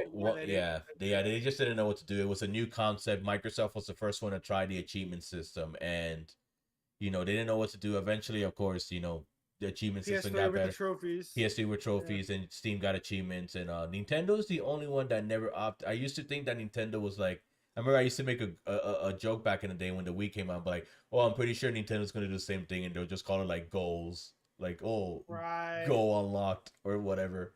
But it's like they never did anything with the achievement system. But actually, when I got some games on the Switch, some developers actually, like when you play the game on the Switch, on the menu there'll be something that basically says what do you call this thing? Like it'll say achievements, and it'll be the exact same achievements that or trophies that you unlock, but it's not integrated with the actual OS of the system. So there's achievements in some Switch games where the developers actually have to code the achievements as a little checklist you can check in the options menu. It's not. Cool. Yeah, there's some. It depends on. There's some Switch games that have achievements, but like I said, it's not gonna give you a gamer score or and it sucks because it's exclusive to the game, meaning that like your friend won't be able to check your Nintendo profile and be like, holy shit, he got all the fucking achievements off of Dusk, But Right. yeah, it's only something that love you that. it's only something you can see yourself. I've been playing it every now and then on my Switch. I haven't played it in like a fucking month almost because I'm always too Right. busy. Okay, so my co-op, I was like I said, I was gonna pick Payday 2, but then because I remember how fun it was, but then I'm like I played that before. The game that Spectre turned me on when he basically turned me on to when he first came into my channel and we started playing games together was Deep Rock Galactic. Deep Rock Galactic is a fantastic game. If you haven't played it yourself, it's $30 on Steam, but it's on sale regularly. You can pick up the game for like sometimes $13, $12. I've seen it somewhere around there. If you have Game Pass for either Xbox or PC, you can play it on there. It's part of your subscription. Just download it. It gets regular updates. They're on season 3 right now, and each season basically adds new stuff. Like they added like gameplay modifiers or mutations, whatever you want to call it, where when you pick a certain mission to go with your buddies, like they'll add like they'll add either like a buff or they'll add like a debuff to yours, and like it could be anything where it's like like when you go into this one map and it's like they'll add like, oh, it's too foggy so it's gonna be hard to see, or Right. the enemies are tougher here, or they'll be like they can add like a boss monster that basically just follows you throughout the map and you can't kill it. So you have to basically keep moving, or else the like the Mr. X. yeah, I haven't gotten there yet, but pretty much yeah, or just a xenomorph. You pretty much have like a big ass. Well, in the game, you're always fighting insects or you're fighting robots. Those are the only two things you're ever fighting. And of course, there's variety to the insects. It's not like Yeah. It's not like, oh, you're fighting the same ant or spider every time. It's like, no, there's like, there's mini bosses, there's bosses that show up. I think there's like probably like 12 different bug types, which to me that's enough variety. And there's like 12 different robots, so you have like 24 different enemies. It's actually like and I think 40 or 50 different bug types. Actually, shut the fuck up, kid. All right. Well, can I say my favorite co-op game? Yeah, sure. All right. My favorite co-op game is Ready or Not. Me and the homie Kyle, we play it like whenever we're not playing Call of Duty or Arma, we're playing Ready or Not. It's the best co-op game. Technically, it's also the best party game, but I chose another game for that because we had the stipulation it had to be a different game per category. So, but can I'm just gonna do co-op and party real quick because you already said. I took out the party. I got rid of the party one, but okay. Yeah, I got rid of that one. I chose Insurgency Sandstorm for party because like they're both the same category, but they're basically. Yeah, the reason why I took out that one is because when I started looking at the list, I'm like, it's kind of redundant because it's the exact same thing. It's that I put party, maybe it's games that you play more than 2 people, but I'm like, but you can have 4-player co-op games. You can have quadruple player mode. Right. Then I choose just Ready or Not for that because like it's they've been updating it like crazy. It's pretty huge now compared to what it was like beginning of the year. It was like 60 gigs. Now it's like 90 plus. All I remember from that game was the controversy that I was reading off Kotaku and I think IGN because the game can both suck a dick. Yeah, I know. I just remember. No, I mean it made me want to play the game more, but all I remember. right. Exactly. All I remember was I remember. I just remember the controversy was the fact it's like you get to play a game. I mean, you get to play a school shooter level. No, you don't play. Here's the thing. Yeah, I know. They were trying to spin it. It's like you play as a school shooter, and it's like, wait a minute, but I'm playing as a guy taking out the school shooter. Fuck yeah, sign me up. Fuck that guy. Yeah, right. Piece of shit. Fucking going and shooting up some kids. Fuck you. Here's the thing. Like that level's not in yet, but there's. Okay, so essentially they had the recent updates with the Atom update recently. They added more spider web levels. If you know, you know. If you know that phrase, you know. Essentially, there was a before the Atom update. There was a level they added. Basically, you go fucking raid Epstein's mansion, essentially, It's a and good there was some mission. other spider web recruitment levels that they added with the Atom update. Someone has to stop Spider-Man somehow. And what's funny is that depending on how you attack the objective, so to speak, if you run into like the guy running the recruitment, right? Fucking he could just blow his own brains out because he has like a Nice. 357. Nice. So like you could either run into him early, just like around a corner, and he'll like blow his brains out. Nice. Like he's like, I'm not going to prison. Bam. Yeah. But like, or One if less, you breach, one less person to feed. Yep. right, or one less, you know what in the world. Yeah. But like, what I like to do is I like to breach every door with like a flashbang, just to like, so like he's like disoriented, then we all just flood in and get on the ground, and then he doesn't have the chance to fucking blow his own brains out, so that way he goes to prison. Nice. And you know what happens to those motherfuckers in prison? They get fed and they get a room. And occasionally they might get stabbed, depending on how everybody feels. Yeah. Right. Right. But that's why, like, Ready or Not is like actually, it's literally SWAT 5, but not SWAT 5 in name. Gotcha. You know, it's basically the best version that type of game, spiritual successor to SWAT 4. Gotcha. Because of time. That's why I keep telling you, you get the money, fucking get it. Yeah. Because it's just me and one homie, and maybe two homies. Yeah. Well, the thing is that this game that I'm trying to buy is expensive, and I've been wanting to get it for the fucking channel. And like I said, you know, I'm gonna get the season pass because I have the money for it. You know, I get it. I got it. Yeah, do it. And like that, whenever it drops, like, you know, it's more content for the channel. So that's because maybe Spectre will want to play it because it's like, I don't want to drop another $20, or actually it's a $30 season pass, but with the bundle I'm getting it's $20 cheaper. For what game? Callisto Protocol. I see. Yeah, so like that, if I play the season pass, you know, you might not want to spend $30 on a season pass. So like that, if you're interested, you can watch the content on season pass for a fucking horror game. Right. All right, you know what? Here's the thing about this argument real quick, and then I'll give the floor to Spectre. Okay, I'll be right back. Okay. So you go on about that. Okay, when the 360 was a thing and the PS3 was a thing, right? Season passes were always a fucking thing, and I guess people are mistaking a season pass for a battle pass.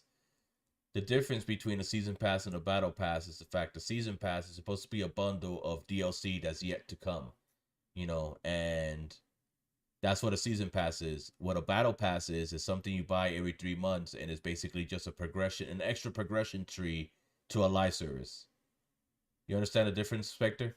Yes, I know the difference. Okay. I was just like, why? Why? Because like, make it a DLC. Just make it a DLC.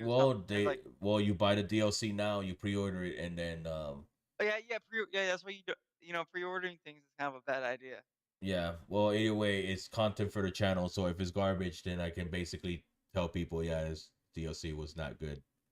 I'll play it for you guys, so you guys don't have to. Exactly, I'll be that hero that, you know, not everybody has to wear a cape. All right, so I'll wait for we can wait for Drebin to get back.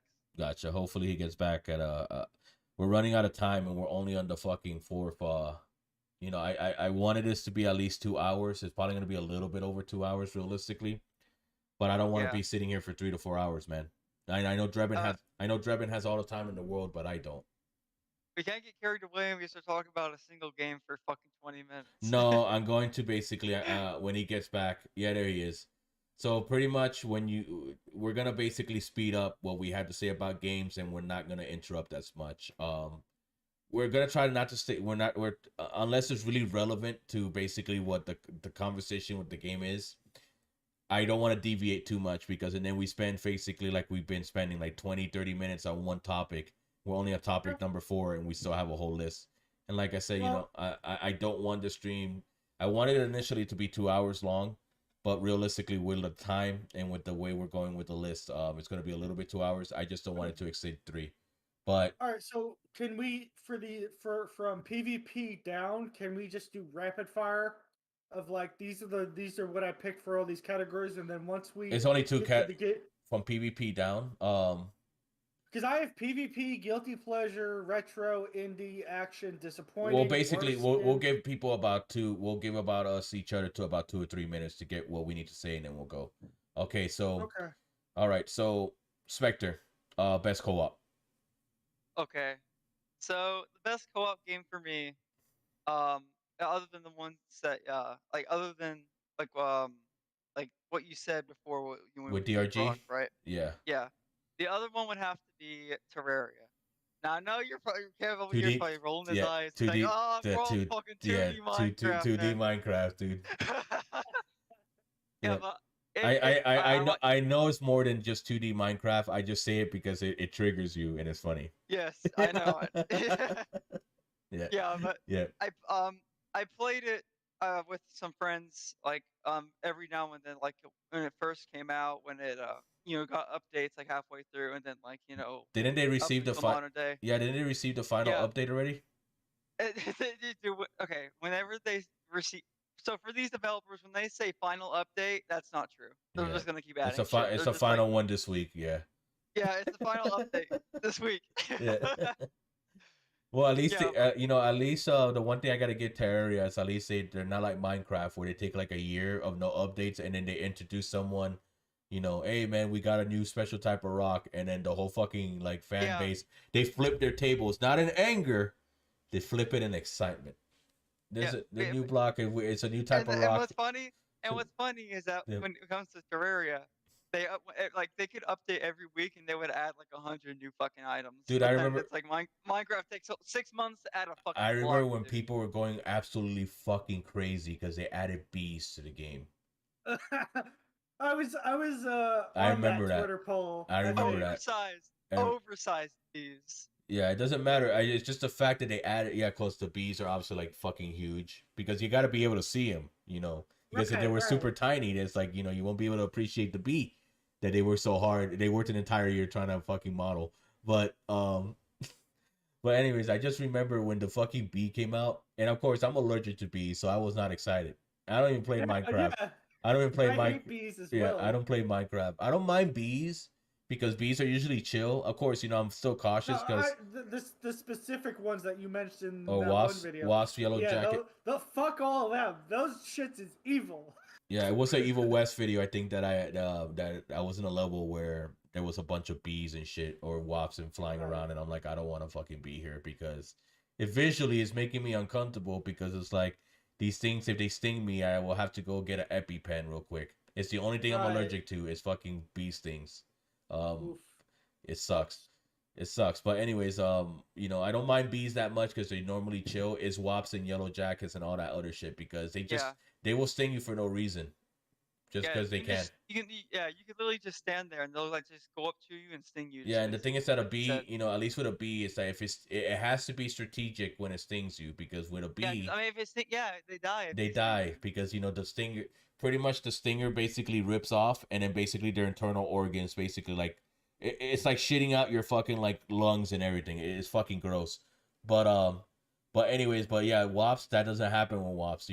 They can basically like sting you once and it's like somebody with a fucking knife and they stab you once and they keep repeatedly stabbing you 50 times until you die. Right. Yeah. But anyways, so is that all you have to say, Spectre? No. Well, one thing I do also like about Terraria is the fact that there's like a shit ton of content in the game, like vanilla wise.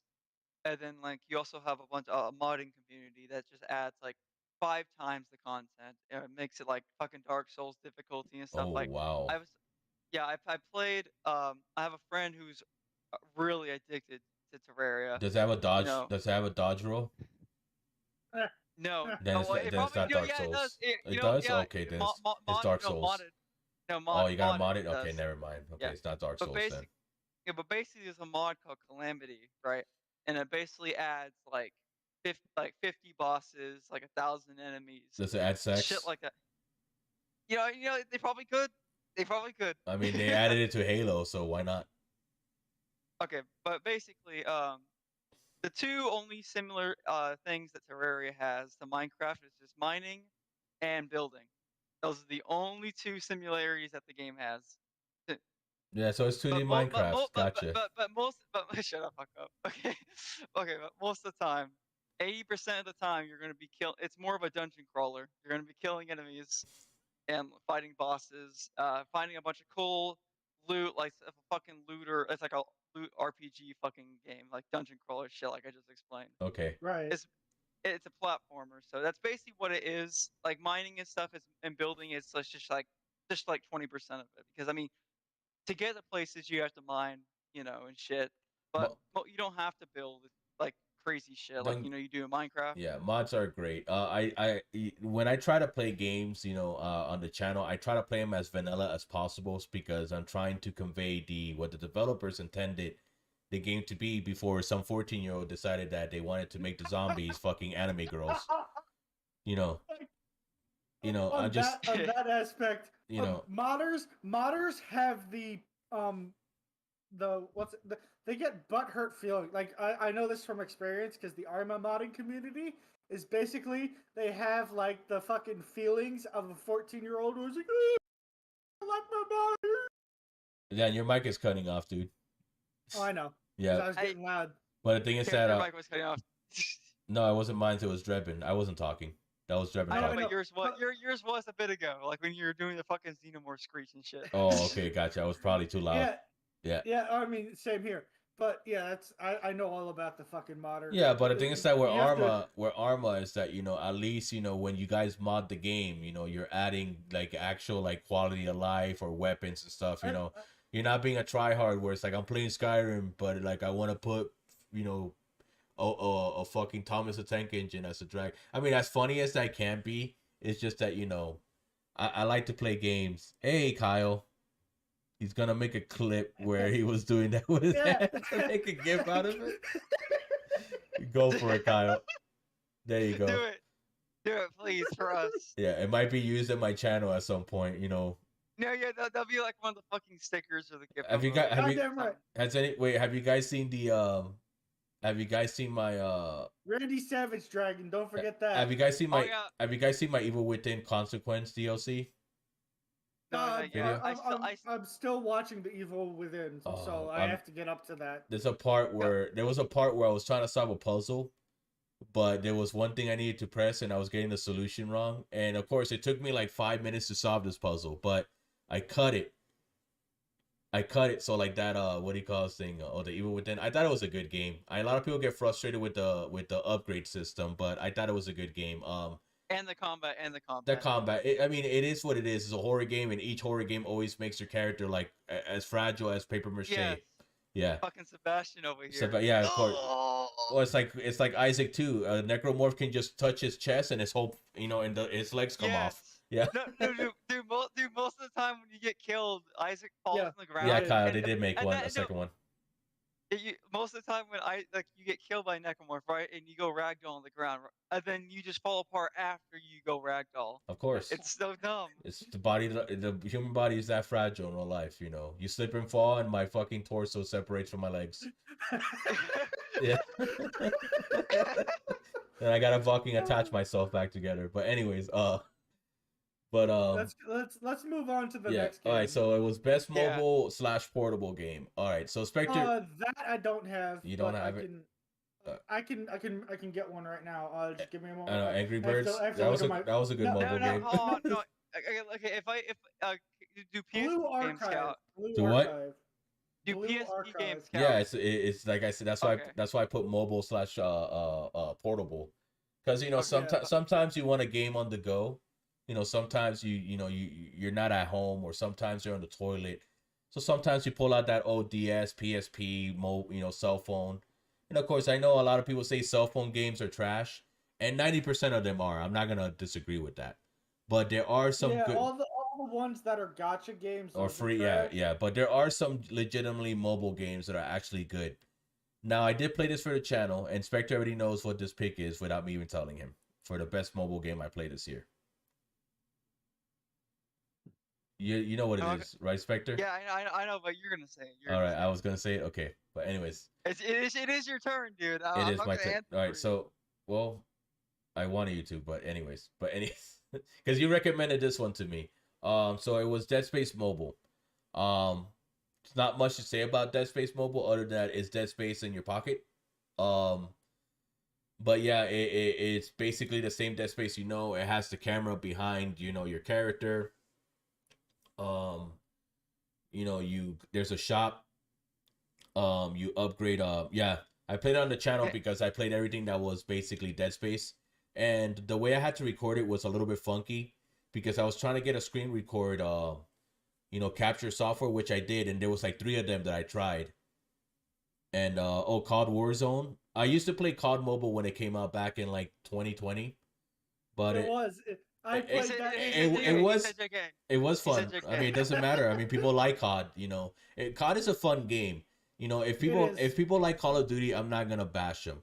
The only problem I don't like about COD is the fact that it's like a sports game. It releases every year, and I just stopped keeping up with the franchise because I just got bored. But other than that, I like Understandable. the gunplay is sound, the multiplayer is fun, the campaigns are always bombastic. They always have great co-op options. I used to play a little bit of Warzone, and it's probably one of the best. I don't like battle royales, but it was probably one of the better ones that I played. But yeah, I mean, there's nothing wrong with Call of Duty. If you like Call of Duty, what I know it's a meme, but like, oh man, you're not a gamer because you like Call of Duty. Now, if you liked Madden, all right, then I unsubscribe. In that vein, I do like NHL. Those are the I only never sports played. games I like. The last NHL I played, I think, was like 2004 on the PS2. But anyways, 2022 was good. yeah. So Whatever one I have on my Xbox. yeah. So Dead Space Mobile, like I said, is Dead Space in your pocket. It takes place before 2 and Yes. and during 2, 2 and during 2. It's basically a PSP quality game. Yeah, it should have Right. been on the PSP instead of fucking mobile, but whatever. All right, let me just say mine real quick. Yeah. 'Cause It I was have good right back here. in the day, but nowadays it's garbage. Yeah, John Madden. Yeah, rest in peace, John Madden. But anyways, what's Yeah. your best mobile / portable game? Any game that you can take out with you. Because it's the one I play the most when I am playing games on my phone. It's called Pocket Mortys. It's basically just Rick and Morty. Pokemon. I know what it is. I used to play it. It's between that and this other game called Erasu or Blue Archive. It's like a gotcha game, but it's actually pretty cool. It's Pocket Mortys, Blue Archive, it's the same type of game, gotcha game, but it's like they're like the girls are guns. I forgot what it's called. But it's that one and fucking Arc Knights. Those are like it's like a just tie. It's a tie because I play a lot. Okay, gotcha. I mean, you told me you didn't have an exact one, so I'll let that slide. Yeah. Whatever. I didn't have one prepared. It's okay. I mean, dude, it's mobile games. It's like it's a category people don't give a fuck about. But I felt like, right. Like I say, most mobile games are garbage because they all have timers. They had ads that pop up. Microtransactions. Easy money for them. Yeah, it's easy money, and the thing is that why would you put out effort to make a high quality game when you can just make a low quality one and just monetize it? I hate the fact that these games are so successsucil because I understand that they're Shadow Legends. They're very easy to access. Most people have a cell phone in their pocket. But those are the same people who spend fucking $60 like a fucking game worth on a fucking mobile game. Well, here's the funny thing. The funny thing is that a lot of so a lot of these mobile games, they're not really that popular in established countries like like the United States, the UK, since I have a parama here.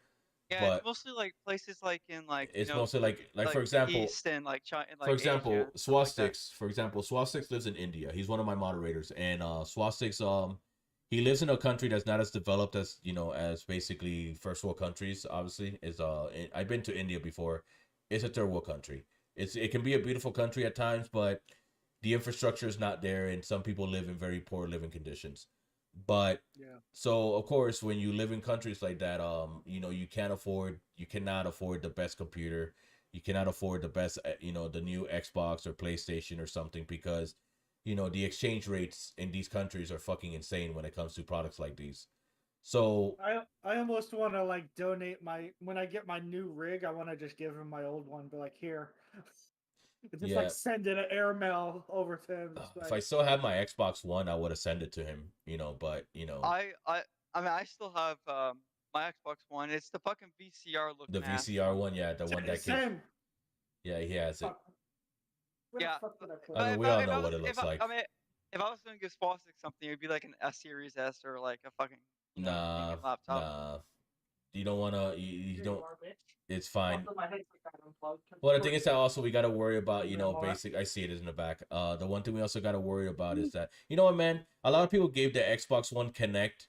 A lot of people gave the Connect shit. I understand the 360 Connect was a piece of ass.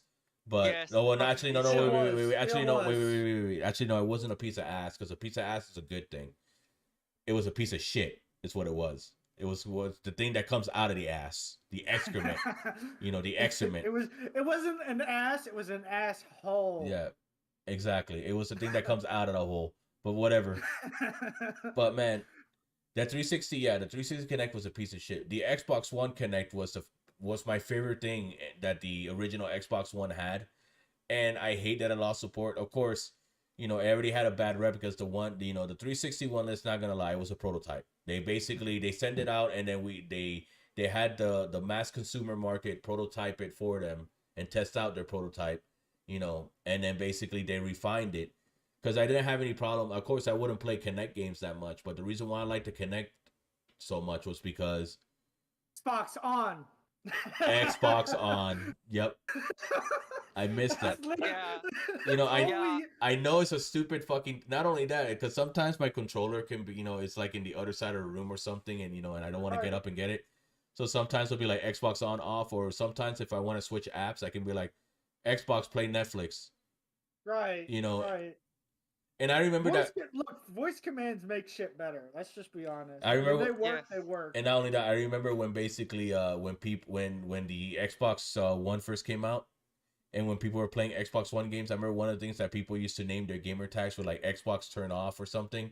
Because I guess the whole point was that they wanted basically people to rage and be like, God damn it, Xbox turn off, and then the Xbox turns off.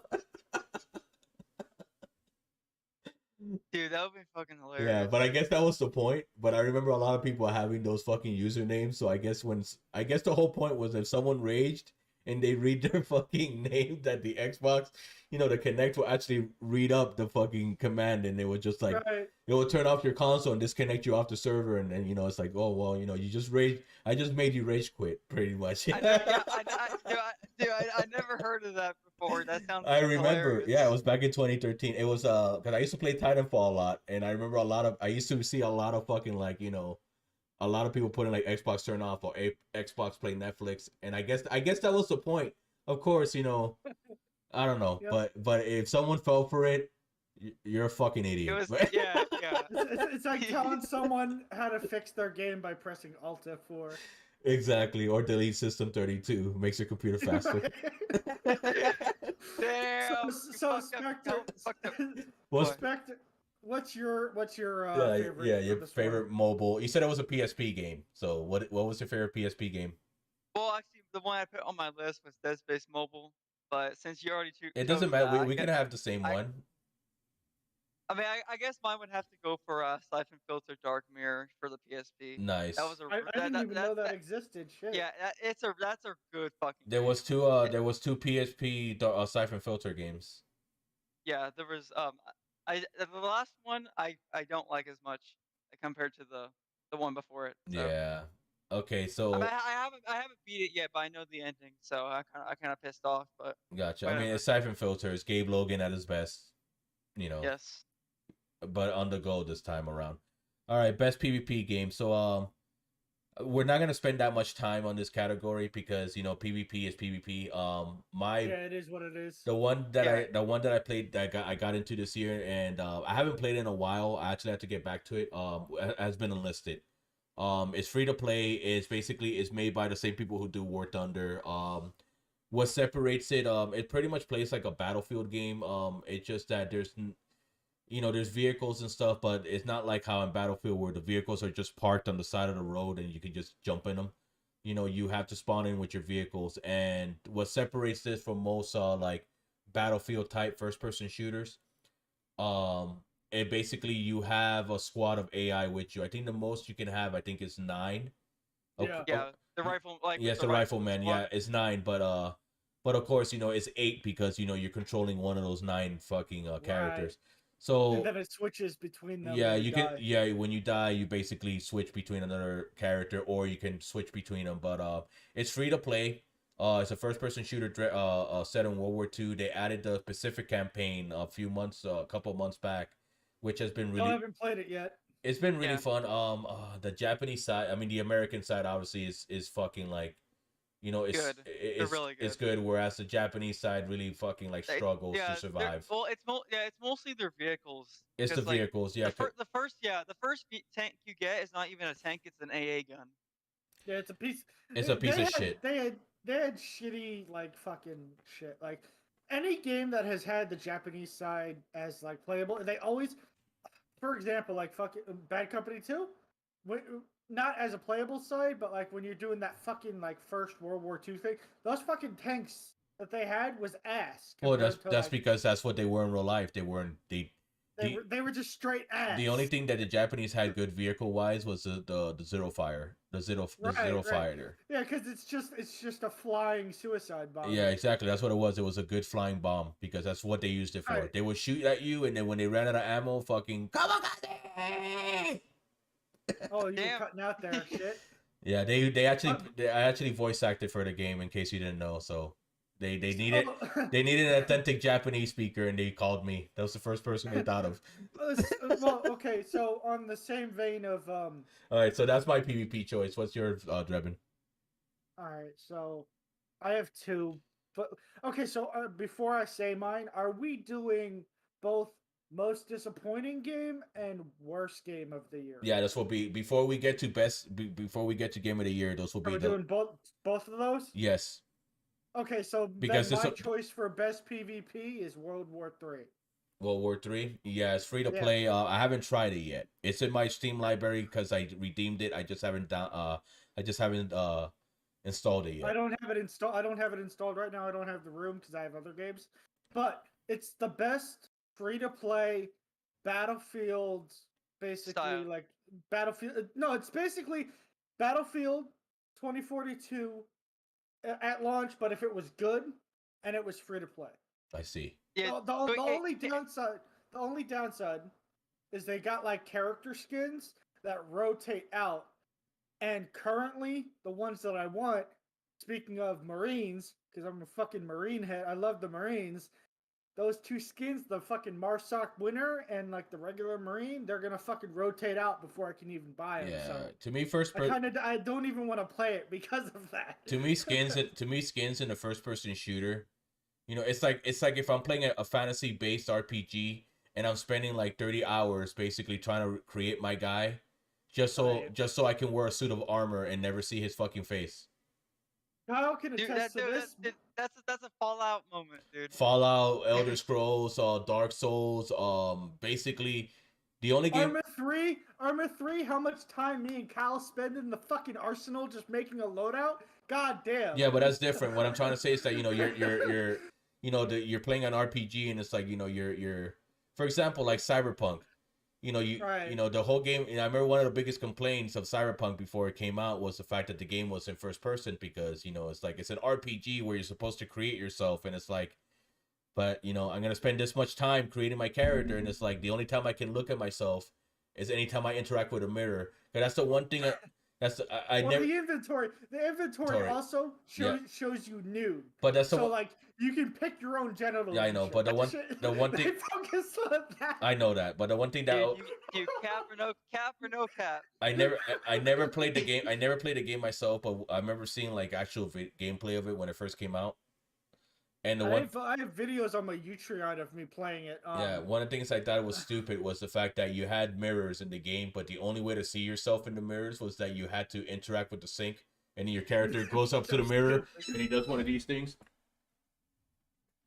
Yeah, like fucking Death Stranding. Yes.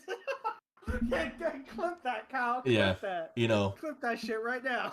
Oh yeah, Death Stranding. Like I played a little bit of that game, but you know, it's That's a like, good. That's a good game though. Like, but yeah, like but as that's much as it is a walking simulator, it's fun. yeah, but that's the one thing that always like got me jarring is the fact that like you go to your base and then all of a sudden like Norman Reedus is up there and he's like fucking like fingering his asshole and sniffing his finger and it's like what the fuck, dude? Like he's doing like all these idle animations in the background, you know. And he's drinking a lot of I remember he's drinking a lot of Monster. That's it's the only thing they have in that world. Like everything else, water is contaminated. You can't drink it. But goddamn, there's a surplus of fucking Monster Energy in the director's cut removed all those product placements, and now it's like something else. But I don't remember what it was. It's been a while since I played it, but it's not Monster anymore. It's Kojima. It's Hideo Energy now. Something like I think it is. I think it literally is like Hideo Energy. Hideo Energy. For those fucking tactical espionage. In World War III, you could also shoot the optics of the tanks, right?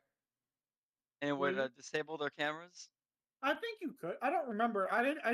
Look, I got my ass beat. I got my ass beat so many times when I first installed it. When it went free to play, I was just like, I need friends to play this. The one thing I miss about Battlefield games, you know, talking about actual Battlefield, and Battlefield 2 Modern Combat, which was the Battlefield 2. If you ever played that game, there's two things I missed that game had. When you're playing that campaign, even though the campaign really didn't have a story except that it's war and that we're fighting the Chinese, that's literally what just... It's generic. It was basically, it was like, hey, man, you know, you're a soldier of NATO and the Chinese are basically up to no good. They're making trouble in the neighborhood. You know? Goddamn right. Yeah. That's what they do. Yep. And, yep. And then you got in one little fight and your mom got scared. Yep. And then she called your uncle and they told you had to go to Bel Air. But anyways, but yeah, so yeah, the story's generic. It's just wartime versus the Chinese. But one of the cool things that game did in the single player campaign is that when you were controlling your character, you would see like other units, like whether it was a sniper, a person in a helicopter, a tank, or whatever. You'll see people on your team, and they always had like a little freaking like icon on top of them showing you what kind of class or stuff they were. And then what you basically will look at where the person was with your crosshair, and you would push a button, and it had something that was called a hot swap. And what the hot swap was is that the camera will basically leave your character, right? And it will basically like do this. You guys ever seen The Evil Dead? If you're yeah. Which one? Which well, one? Okay. Remake or the fucking original? It doesn't. The originals doesn't matter. But you know how good. You know how in The Evil Dead, basically when the Evil Dead is doing his evil shit. Like it's like a camera zooming around. You had the POV camera where it starts flying around and shit. But it does that when you switch. The camera starts flying around the map. And the whole point with the hot swap is that you can turn into any of your soldiers at any given moment. Enlisted moment. Yeah, but you can turn, you can have a helicopter pilot in your team in that map, and you can turn into him, and now you're basically a helicopter pilot until you either switch back or you get killed or whatever. And then there can be like, you can have a sniper on a rooftop while you're a guy basically running around with a machine gun on the floor. And let's say you just want to not play that guy anymore and you want to be sniping people. You switch to the sniper guy, and then you basically now are just sniping people from a rooftop. Another thing that I wish that game did that the other ones did in multiplayer, one of the coolest things was the fact that if you're playing like in an Afghan town or whatever, sometimes you have like these fucking like regular beat up vehicles that are on the side of the road. Well, you know how big Battlefield maps can be. So one of the cool things was the fact that so you're basically you could just take a Haji truck and drive it. There can be a fucking like broken down Honda Civic. Well, it's not broken down, but it's rusted as fuck because it's the Middle East, and you can just literally like you can just jump in the fucking Honda Civic. Of course, it's a car. Oh, the only thing that was stupid is that this wasn't a Battlefield Hardline, so you couldn't shoot outside the vehicle.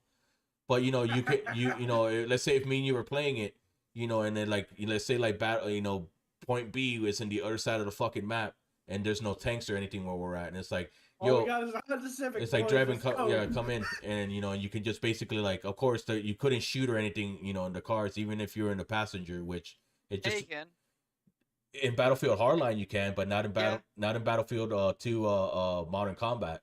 Oh yeah, you're just sitting there. You're just sitting there. Yeah. So basically, it was just a way to basically like, because they were never intended to be basically battle vehicles. They were literally intended for like, oh man, the fucking thing is so far away. Let me just hijack this car, get closer to the vehicle, and then just basically, ditch the vehicle and then run into shit with my fucking like LMG or whatever.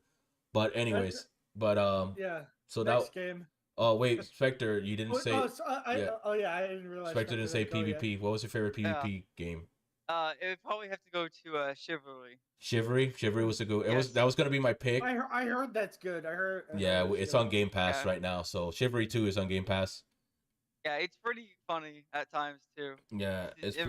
Yeah, if you ever played Skyrim, if you ever played like Skyrim or any Elder Scrolls game, it's pretty much just take that combat and just throw basically 64 people on a map, and just objective based like game mode. Yeah, the objectives are pretty cool because there'll be things like there'll be like a castle in front of you and there'll be like, use the battering ram. Yeah, use the battering ram to break the castle walls. You break the castle walls and it'll be like something like kill all the peasants. Yeah, or capture all the peasants, and then after that it's like, okay, now take these torches and basically throw them at buildings and stuff and burn the village. And then of course the other team is trying to stop you, and then when you get to, and it's like, oh, destroy another gate. Then you destroy that gate, and at the very end, it can be something like, oh, I go kill the heir, of the kingdom. And then a random player will basically be playing as the king. And then, of course, they'll be able to defend themselves playing as the king. But everybody in the other team is basically gunning for you. So you have to depend on your teammates to protect you. So you're hiding behind all your knights and all your archers. I never got to play. I never got to play as the king. They never choose me. I got to. Oh. You have to. It's the first one to die when that objective happens. I see. That makes sense. Yeah. So basically, if you want to play as the king, get fucking jump off a fucking cliff or something. Like the moment it happens. I don't want to play as the king. Yeah. But, I don't want to have that pressure of like I got to keep myself alive. If not, we lose. I was playing with Cork, and we got on a match where like we were gonna try to go kill the heir. The heir decided to just run out of the castle onto the courtyard, and he got killed. Like what a dumbass! You stay 15 seconds right after like the objective was captured. He died, and then we won. Nice. Anyways, is that it? Do you have anything else to say? I kind of want to like rapid fire the next ones. Yeah, it's pretty bloody too. You can cut off arms. Yeah, it sucks when you don't. It sucks when they cut off your arm. Especially if they cut off the arm where your weapon is, which is always your right hand. Because sometimes they can cut off your left arm and you can still swing because your sword arm is still good. But when they cut off your shield arm. Yeah, when they cut off your sword arm, it sucks because well, number one, you're only gonna be alive for like the next maybe minute before you bleed to death because it's the 16th century and you're walking around without an arm in a fucking battlefield. You're gonna die. There's no tourniquets. Tourniquets don't exist. No, we don't know what that is. The fuck? What's basic first aid? What is that? Yeah. Hey, when someone throws a medic box at you, it actually stops the bleeding, and you can go really? And kill. Yeah. Yeah, but when you're missing an arm, it doesn't matter if someone throws you a bandage. The game is not gonna heal you. You're gonna die. I know. No. When I was thrown a bandage when I had my right arm cut off and I stopped bleeding out. Like I could still die. Obviously, I just didn't have a right arm. Oh, okay. I didn't know it stops the bleeding. I didn't know that. But either way, yeah. If you lose your right arm, you cannot heal. You cannot throw. You cannot use your bandages if you're playing as like a footman, and you cannot even use your personal bandages. No, all you can do is just punch people, and then basically the thing is that the developers designed it that no matter how much health you have, well, the thing is that you can't heal. So basically, your health is not gonna go up. But even if you had full health without an arm, the developers have designed it that the minute that you get hit with anything, your character just dies instantly. Yeah. Someone can they reduce your max health. They reduce your max health when you lose your right arm. Yeah, but either way, so besides that, is that all you're gonna say? Yeah, that's basically all I gotta say. Right. It's chaotic medieval warfare. It's exactly what you think it is. So guilty. Okay, so I put this one in a guilty pleasure game. What constitutes as a guilty pleasure game? Well, these are games that you just play because they're kind of like comfort food. You're playing them because you're playing them because you enjoy the game. It's probably not gonna be a game that if you're a YouTuber, it's probably not a game you play on your channel. Oh, definitely not for me. Yeah, it's not. Basically, it's probably gonna be some fucking H game or some shit. Yeah. Yeah. it's basically a game that you like that other people would not normally play. Yeah. Viva Pinata is not my pick. By the way, if you guys are basically hoping for another Viva Pinata episode, I'm not gonna continue it. All right, that's fine. I'm not.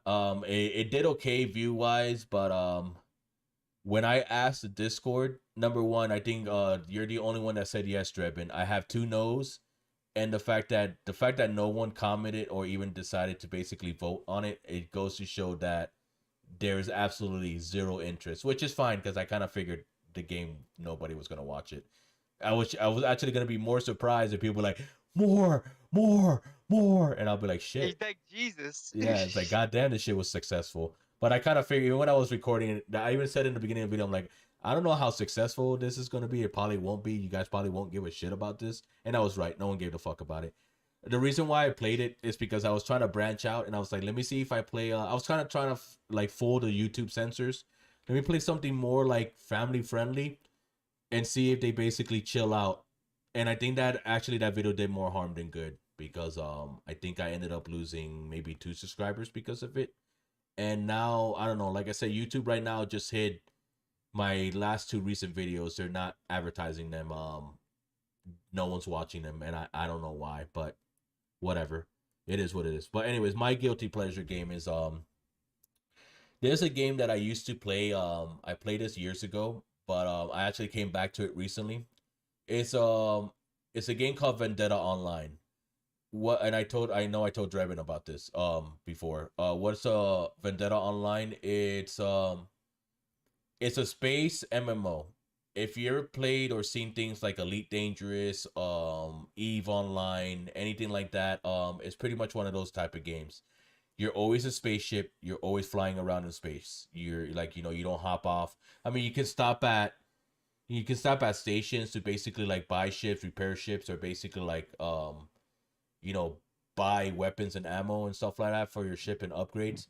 But you don't have a player model. It's not like you can jump out of your ship and walk around and stuff. You're always on your spaceship.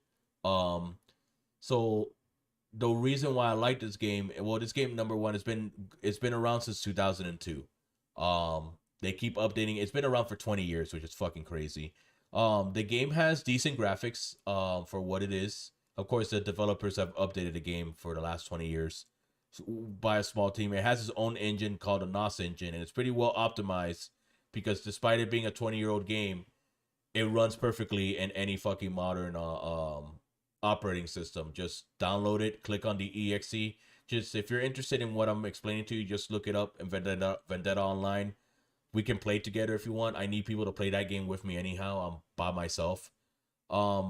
And real quick, just to explain the game a little bit more. So you start out as a ship, and pretty much in the game, there's 3 factions you can pick, and they're always at war with each other. There's each faction has territory because there's a map that you can go to, that you can because it's an MMO, of course. There's 3 factions, and pretty much they're at war with each other at all times. There's safe zones where if you fly your ship, and if there's somebody else from a different faction, the game doesn't let you fight each other. So you're not always constantly in war, but there are areas. There's also uncharted areas where basically where you can get jumped by anyone. And there's also areas that if you go there, basically, they're owned by a faction. So if you're from another faction, and it's one of those games that if a player just sees you from a different faction, and if you're if you're not in a safe zone, instead if you're in the danger zone, then you pretty much you're gonna get blasted out of the sky. Like it's gonna be an on-site type of thing. The minute they see you, it's like pew pew pew pew, no questions asked. You're in the enemy team. Yeah. But I mostly hang around the safe areas. Obviously, I don't want to get killed because I'm by myself. Because if you go into the danger zones, then you're gonna be flying. Because there's the thing is that you can either be like a pilot ship. I mean, obviously you're piloting a ship. But what I mean is that you could be a cargo ship that's basically like doing deliveries. You can be a mining ship and put mining stuff and go to asteroids and start mining materials and stuff. You can sell these materials, trade them with other players, or use them for weapons and or to craft shit. I mean. And the last thing is or you can be a fighter, and of course a soldier or whatever. And It's pretty cool because sometimes the last time I was playing, I was just basically like in one of the safe zones, just hanging out, and this big ass fucking spaceship just fucking warped in. This thing was like fucking 20 times the size of my ship. It just warped in and it was just flying basically like in the distance. Of course, I flew close to it, but I didn't want to fly too near because then I left the safe zone and then basically anybody could shoot me. And right behind this big ass fucking ship, there was like 5 fucking fighters that were players and they were just escorting the ship. And I'm like, thank God I didn't fly close to that. Because if I flew close to that, they would just turn around and shoot the fuck out of me. Because they're like, what the fuck are you getting near the fucking ship for? But yeah, Right. it's a very cool open world like MMO type thing in space, and it's free to play. If you wanna, they have 2 monetization things because you can't buy things. It's not like Eve, where it's like, hey, you want to buy a ship? Yeah, sure. You can just cough off $200 and the ship is yours. You can't buy ships with basically like real life currency. You got to earn them through gameplay and actually like get the credits and buy them. There's 2 memberships. You have a light membership, which is just $1 a month, and it basically just gives you a few more extra features. And the other one is, I think it's like either $10 or $5 a month, and that's the premium membership. And you get an exclusive like membership, like tag missions, and I think you get a ship for free. I don't know. I never paid for the game. I've always been a free to play player. But anyways, that's my guilty pleasure game. What's your guilty pleasure game? Keep it PG, please. You can't do that. Yes, I can. It's my channel, and I can do whatever I want. Well, here's the thing. My guilty pleasure game is Koikatsu. It's just it's an illusion game. If you know, you know. Just move on to Spectre. I don't want to explain it. That's all it is. I'm gonna have to You're gonna have to tell me what an illusion game is after the stream, but okay. I'll tell you. Don't worry. You know what? I don't want to know. Never mind. I don't want to know. You have fun with your genre games. I'm good. All right. Anyways, I never. You said guilty pleasure. It's literally that's. Yeah, and you're definitely. Kev, I'll be honest with you. Okay, I'll be honest with you. When you said guilty pleasure, I thought you meant a porn game. That's why I had to explain it to you, because you asked me what's a guilty pleasure game, and I had to ask you, like, it's a game that you will play and normally other people won't play, which is a porn game. But anyway.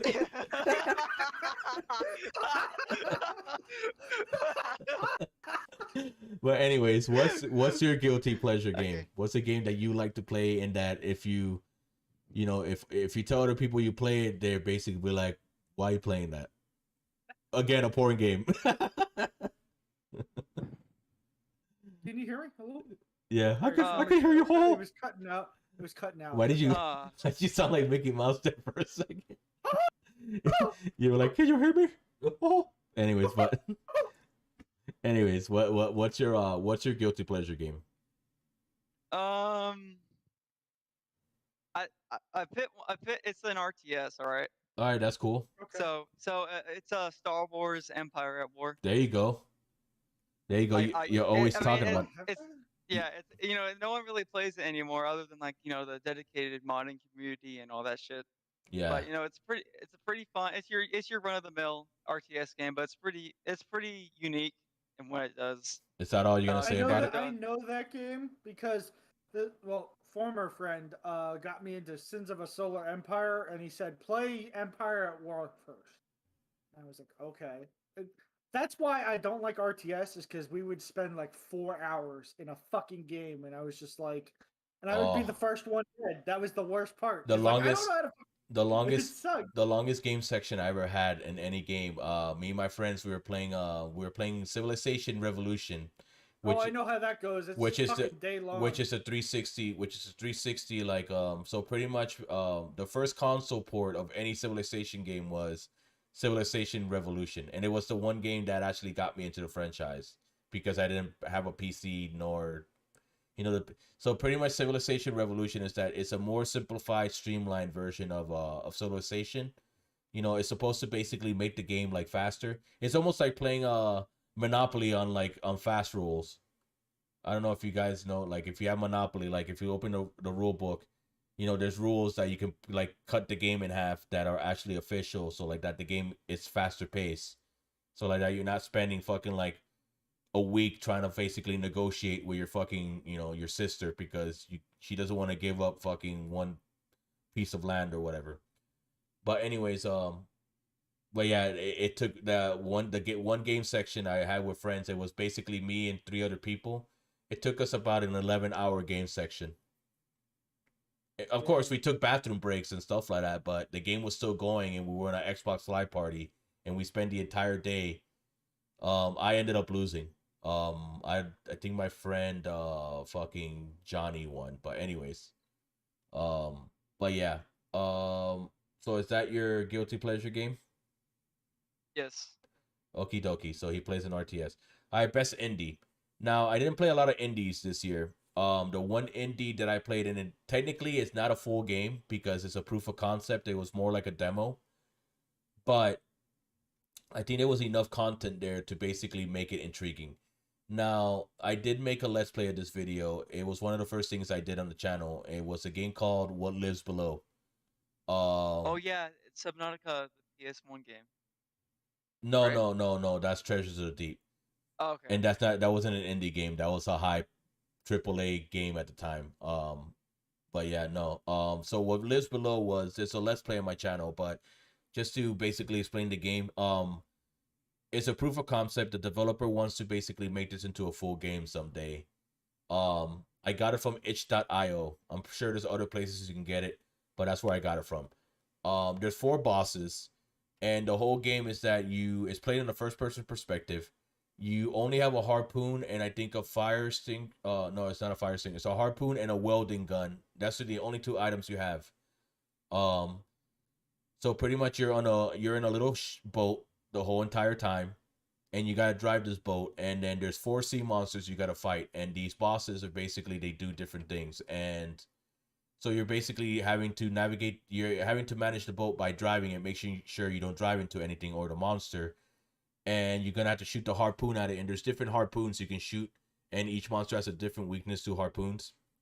And then pretty much you have a welding gun that whenever you take damage with your boat, you have to go to the engine and you have to use the welding gun to repair it. And pretty much that's the entire game. There's 4 bosses. If you're interested, look at the let's play that I did for it. It's not that long a game. I think I only did 3 videos and that's it. And each video is like less than 30 minutes long. But that's my indie game of this year. Spectre? Drebin. All right, so my best indie game, my favorite indie game that I've played, I count it within the year. And you just said it's not a full game, it's not a full release, so I'm gonna change mine from what I originally had to one that I actually played this year. Yeah, because I mean it's Gloomwood.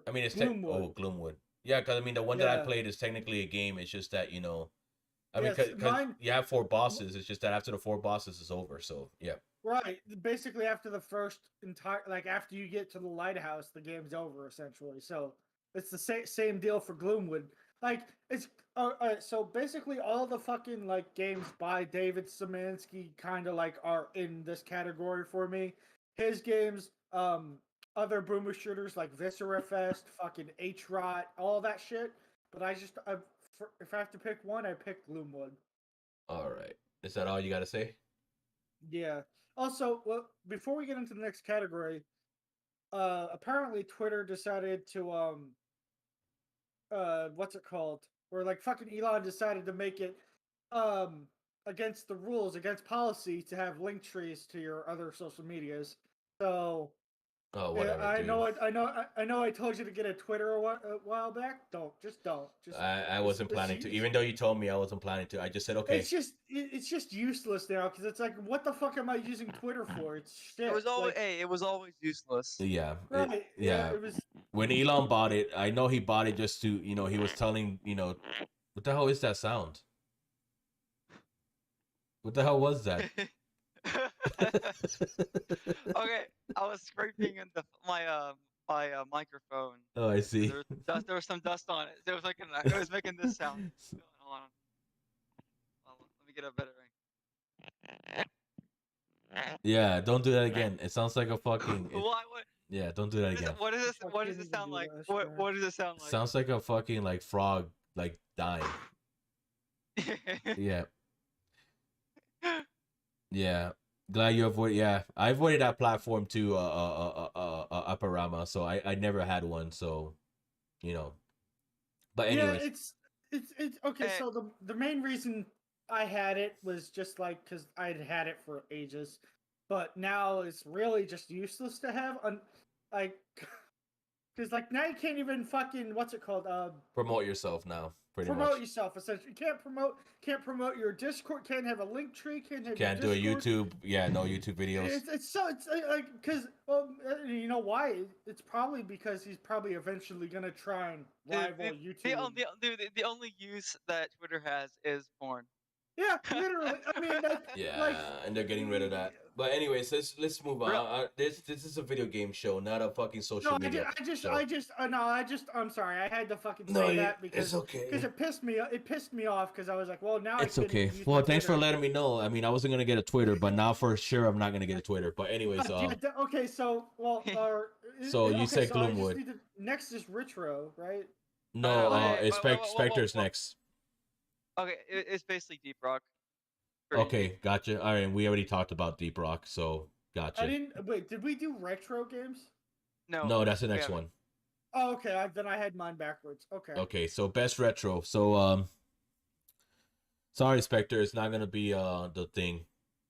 I don't think it was that compelling. I mean, it was interesting because I like the source material, but and it's not a bad game. It's just that it had a lot of design flaws because I know. Especially the most of the flaws was the boss fights. The boss fights were the worst things in that game because they made it hard for no fucking. They made it hard for no reason. They throw you in a boss fight. The boss is literally like trying to fucking kill you already, and you have no direction of what the fuck to do. And you die like 2 to 3 hits from the boss, so it's like you don't even have time to react. Like the boss fight starts and you're dead in 5 seconds. You're like, what the fuck? It's one of those games that back then they would force you to go and purchase a manual just so they get money. Yeah. Or if you wanted to be cheap, you go on online, and if you were smart, you go to like GameFAQs and then basically see if anybody beat the game. But most people didn't have online though. I had online. It wasn't fast. A lot of us were poor fucks. You weren't even alive. But anyways, shut the fuck. But anyways, the best retro series that I played was The Suffering. My roommate, he recommended these games to me. I remember The Suffering, like when it came out on the PS2. I never played it, but I remember all the advertisements and when I used to walk into GameStop or whenever, of course, it's related to GameStop. When I had Game Informer magazine, I remember seeing like the ads and stuff for fucking for The Suffering. It's an action horror game. But I mean, it has horror themed, and it starts out like kind of creepy and I guess scary when it first starts. But the problem is, it's one of those games that when after the first 2 hours, the game just basically arms you to the teeth. So basically, and then it starts throwing you hordes of enemies, and when games start doing that, it stops being scary and it becomes an action game, because you can't, it's really hard to be scared of something when there's basically like 20 of them heading towards you, and you have a machine gun and you can basically blow everything away, and there's bloods and guts everywhere. Yeah, but it starts out as a horror game, but then it deviates. It's still a great fucking game. Like the combat feels good, the story is phenomenal, and the environment, they're trying to basically show you, even though it's a PS2 game, that when it came out, it's on PC. You can buy these on GOG. That's how I played them. If you do end up buying these on GOG, make sure you check out the PC Gaming Wiki. There's one thing I always can recommend whenever you're playing a PC game, especially as one from yesteryear. Always check the PC Gaming Wiki, because there's a lot of times that before I even knew that this thing existed, I didn't, there was a lot of old games that I bought and I tried to play, and then of course they will always have problems with frame rate, or they just wouldn't work, with resolution, and I'll be like, what the fuck's going on? How do I guess I can't play this game? The PC Gaming Wiki will sometimes tell you exactly what you got to do. Sometimes you got to download a program, or sometimes you just got to open up your INI file and change a few fucking things. But anyways, yeah. So make sure you check out, if you ever played The Suffering on PC, make sure you check out the PC Gaming Wiki to make sure the game works, because you need to download a trainer, and the trainer is for, you can use them for both games. Why do you need a trainer? Because if you don't have a trainer and your game runs more than 60 FPS, animations break and enemies pathfinding breaks. They can't find you. They start walking towards walls, and animations and everything will break. And cutscenes can get locked up if the game runs faster than 60 FPS. The trainer will limit it, and it will keep it at like a 59.6. and then the game is playable without a hitch from there. But anyways, what's your best retro game that you played this year, Drebin? Mercenaries Playground of Destruction. It's a good one. It's a fantastic, by far fantastic game. One of my favorite third-person shooter games from the original Xbox era. It's funny if you have an Xbox One or an Xbox Series X, you can actually or S, any of the series, but you can actually go into the Microsoft Store and actually buy it. Yeah. It's $10. It might go on sale, but normally it's just a $10 game. I got it for free. I got it for free because it was on Games for Gold a long ass time ago. Yeah. So I played through that and I liked it quite a lot. It was really fun. You know, the one thing that pissed me off, I wish they had World in Flames, because World in Flames was it's a sequel. It came out for the 360.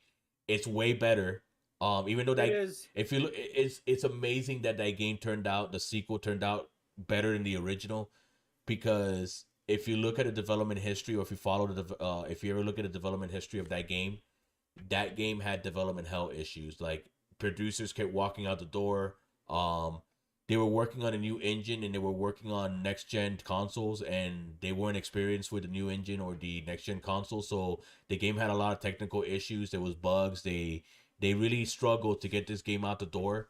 But when it came out, it was actually a quality product. So I gotta commend. I forgot the name of the studio. Pandemic, right? Yeah.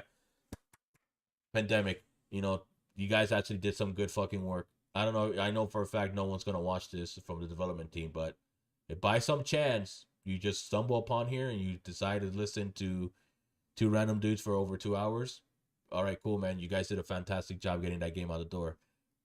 It was published by EA, and I guess EA decided to delist it because you can't unless you actually like have a 360 and you have the physical disc or emulation, you can't play the game anymore. But yeah. But anyways, you want to talk more about Playground of Destruction? Okay, so it was basically like I said, it was the best game that I played on my Xbox. It was the one that I spent the most time with, besides what's it called, Greg Hastings Tournament Paintball, and the second one on there. Because that's actually no, those were literally the only ones I played on there. So Gotcha. Other than that, I don't really have much to say. Mercenaries 2 was great. The Xbox 360/PS3 had a different DLC than the PC version. Like they could, like you said, it was probably due to that fucking whole issue. They couldn't keep someone into the fucking company for too long. So that's why shit got fucking discombobulated. Yeah, because after that was the last game Pandemic did before EA decided to basically give them the axe.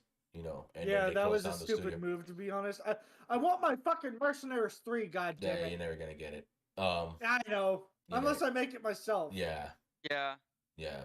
You have to go find the guy that says I love him 67. No, that I know that's the fucking dude who plays. I think it's the Mountain. The best dude to play was the Swedish Mohawk guy. Yes. Yeah, Nelson. I think his name was Nelson or something. Yeah, that's the best Nelson, but the voice actor, he's actually fucking what's his name? He's Thor from American Gods, I think it is. He's also like that mountain guy. Actually no. Fuck. Hold on. Let me fucking grab the IMDb. Yeah, the worst character to play as was the chick, and I'm not trying to be sexist or anything. It's just that her character just sucked. Yeah. The black guy wasn't that bad. The black guy was pretty cool, but of course, the problem is that the guy with the mohawk, Nelson or whatever his name was, he was the guy. He was all badass. He was the guy. He was the guy in the cover, so that's the guy you want to play as, and he was in the cover of both games, so he's like the main character. At least that's how I always saw it. Yeah. Basically. Yeah. He's the guy that everyone. The game was like, you know what? We're gonna put him on the front. Like even in the first game, they had like a black dude and like the woman in the background, but they put he's a good Nelson voice dude actor up on the front.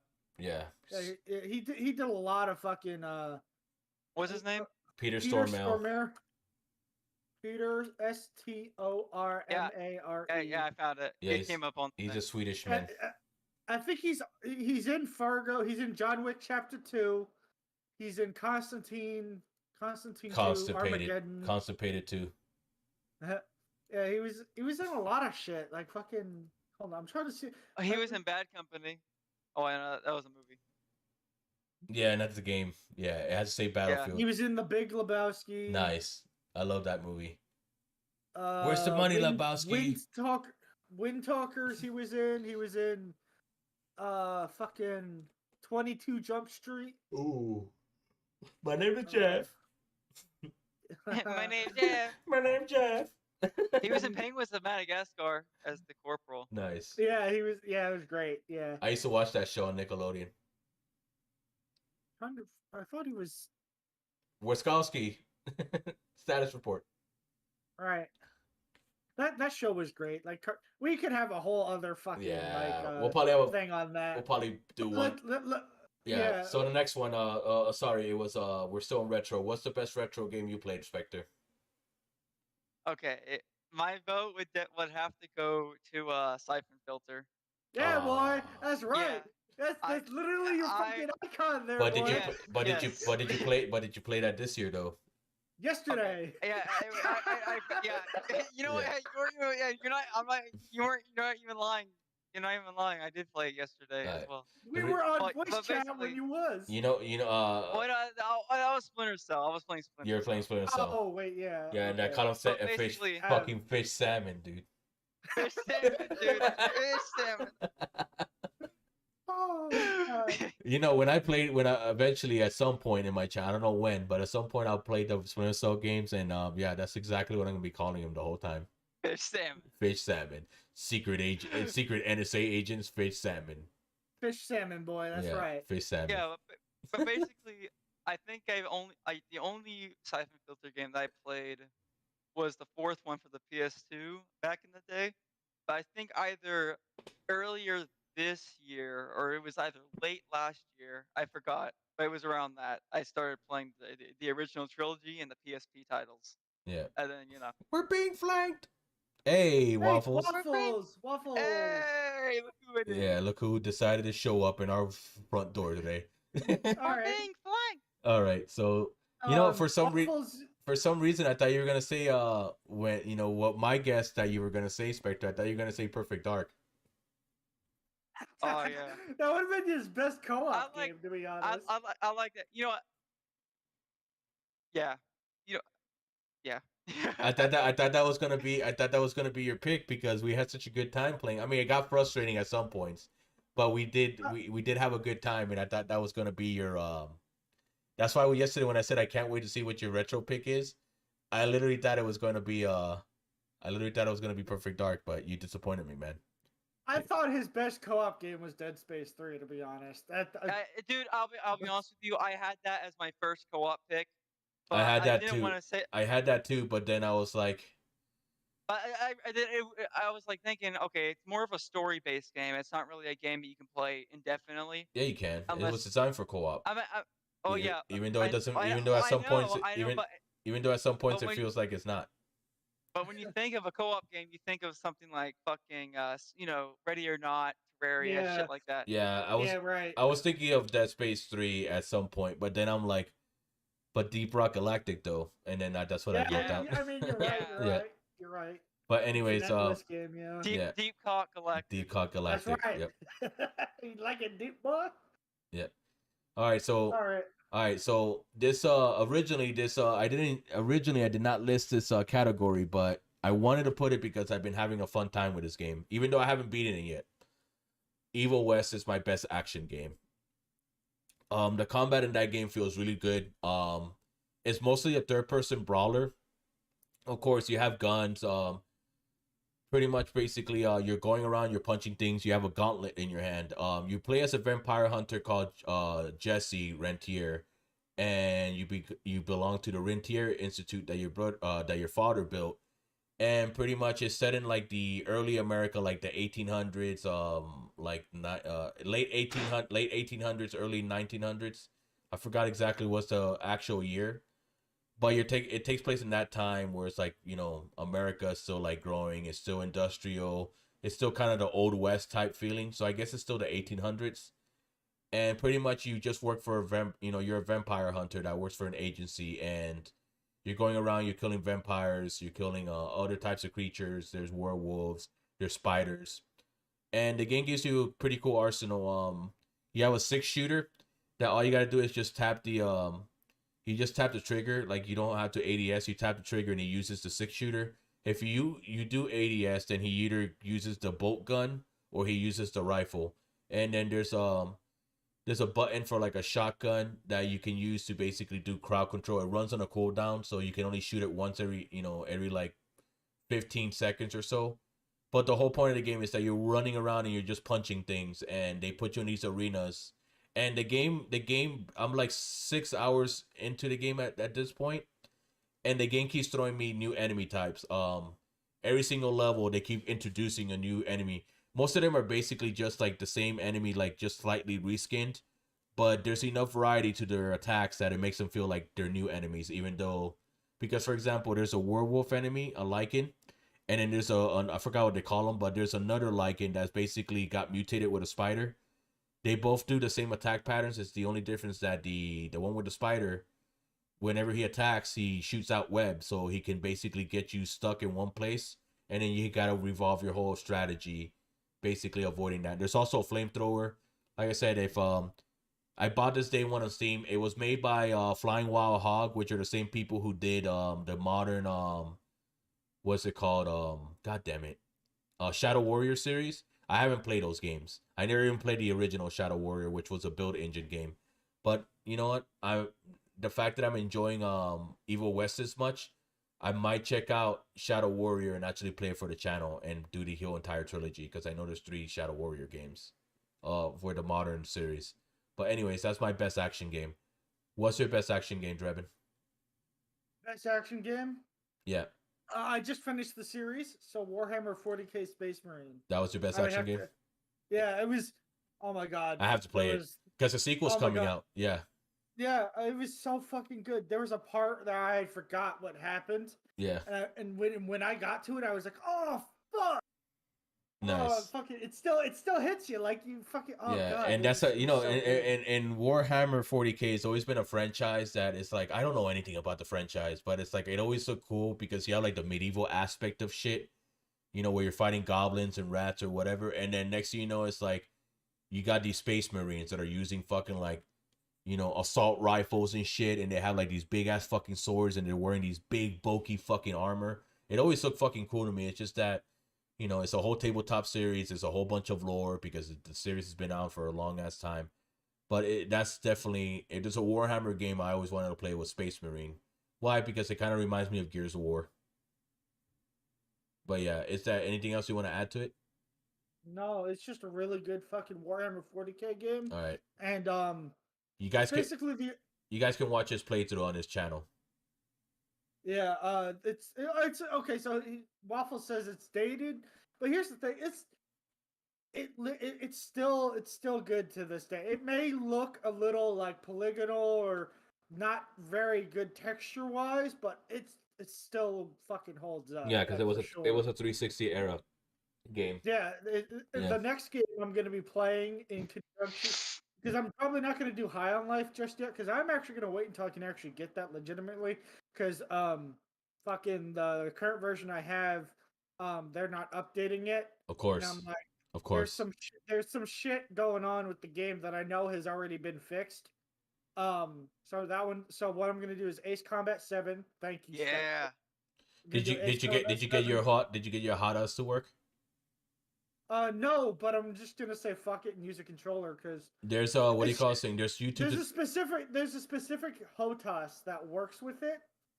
Because I have a Thrustmaster, but I have the T1600F right here. I have this one and it was the flight pack, so I got that, the fucking throttle and the pedals. But it only works with the T Flight X or whatever the fuck. Oh, there's I was researching it for you yesterday because I was thinking of I wasn't just doing it for you, but since Spectre also bought me the game, I was thinking of actually buying myself a flight stick. But then I saw how expensive they were, and I'm like, oh fuck, I don't want a flight stick anymore because why are they so expensive? It's a controller. But here's but the thing is that they come with pedals and shit. This one right here, this is the Thrustmaster FCS. It's the flight control pack. It was like $100 or so. which compared to like their Warthog series, like simulator DCS level fucking sticks and like other one like Wind Wings, it's about like fucking white or like 10 times less the price because Warthog, and it comes with everything. It comes with the fucking stick, That's the why they're fucking so throttle, expensive, and the pedals. Spectres, because it's not just a controller, it's like 3 controllers.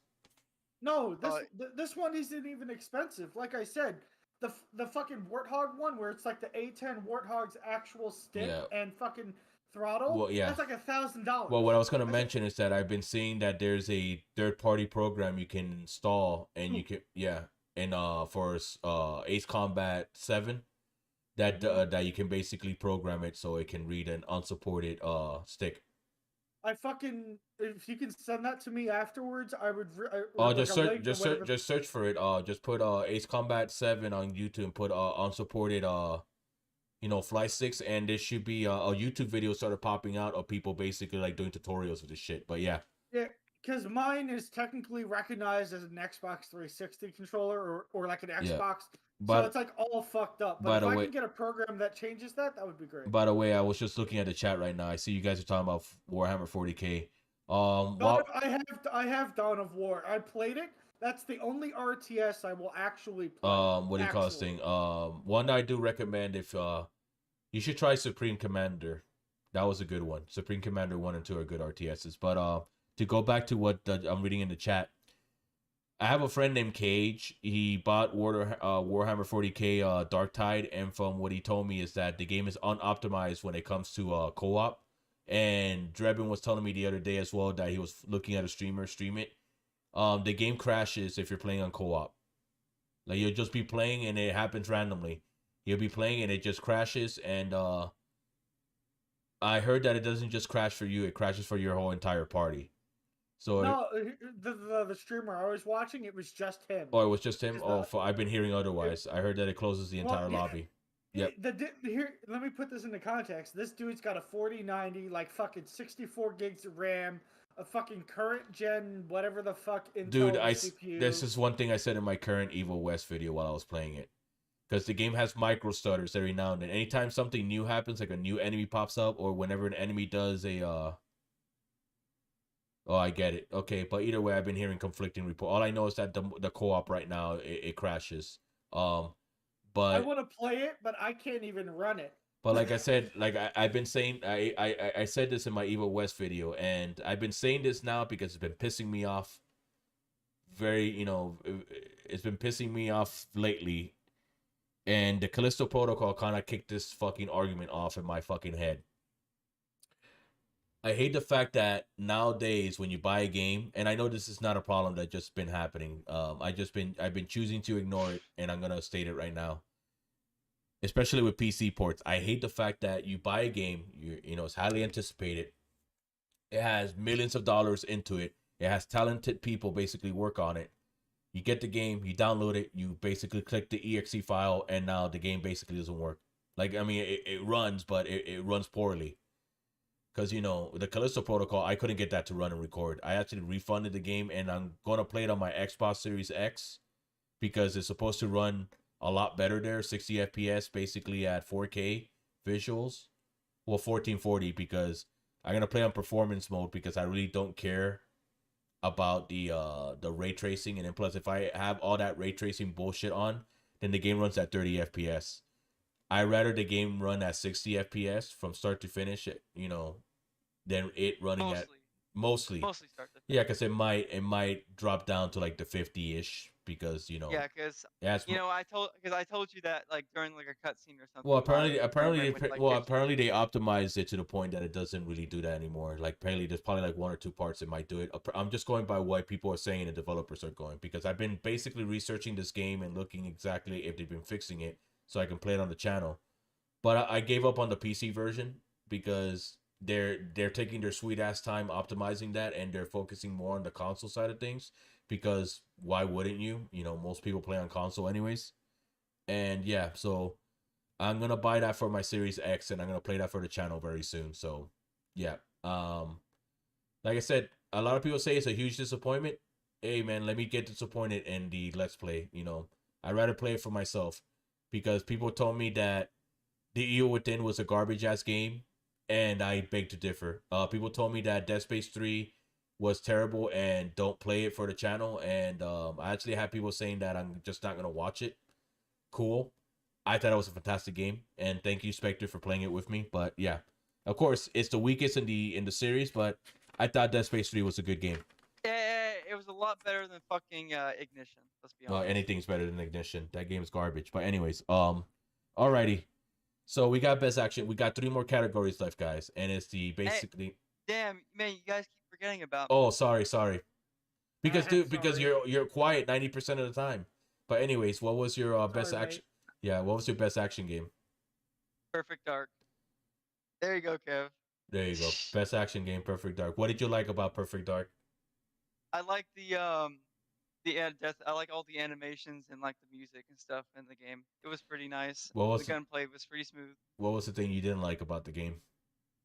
The repetitive level replaying and shit. Yeah, the trial and error because the game doesn't tell you what to do. You just have to figure it out. Yeah. Or go get a fucking manual. And go get a guide and be like, yo, what the hell? What do I do here? But anyways, okay, so the last 3. So the next one is going to be most disappointing game. Now, when I say most disappointing game, it doesn't mean the game is bad. It means that your expectations were up here. You thought the game was going to be something different.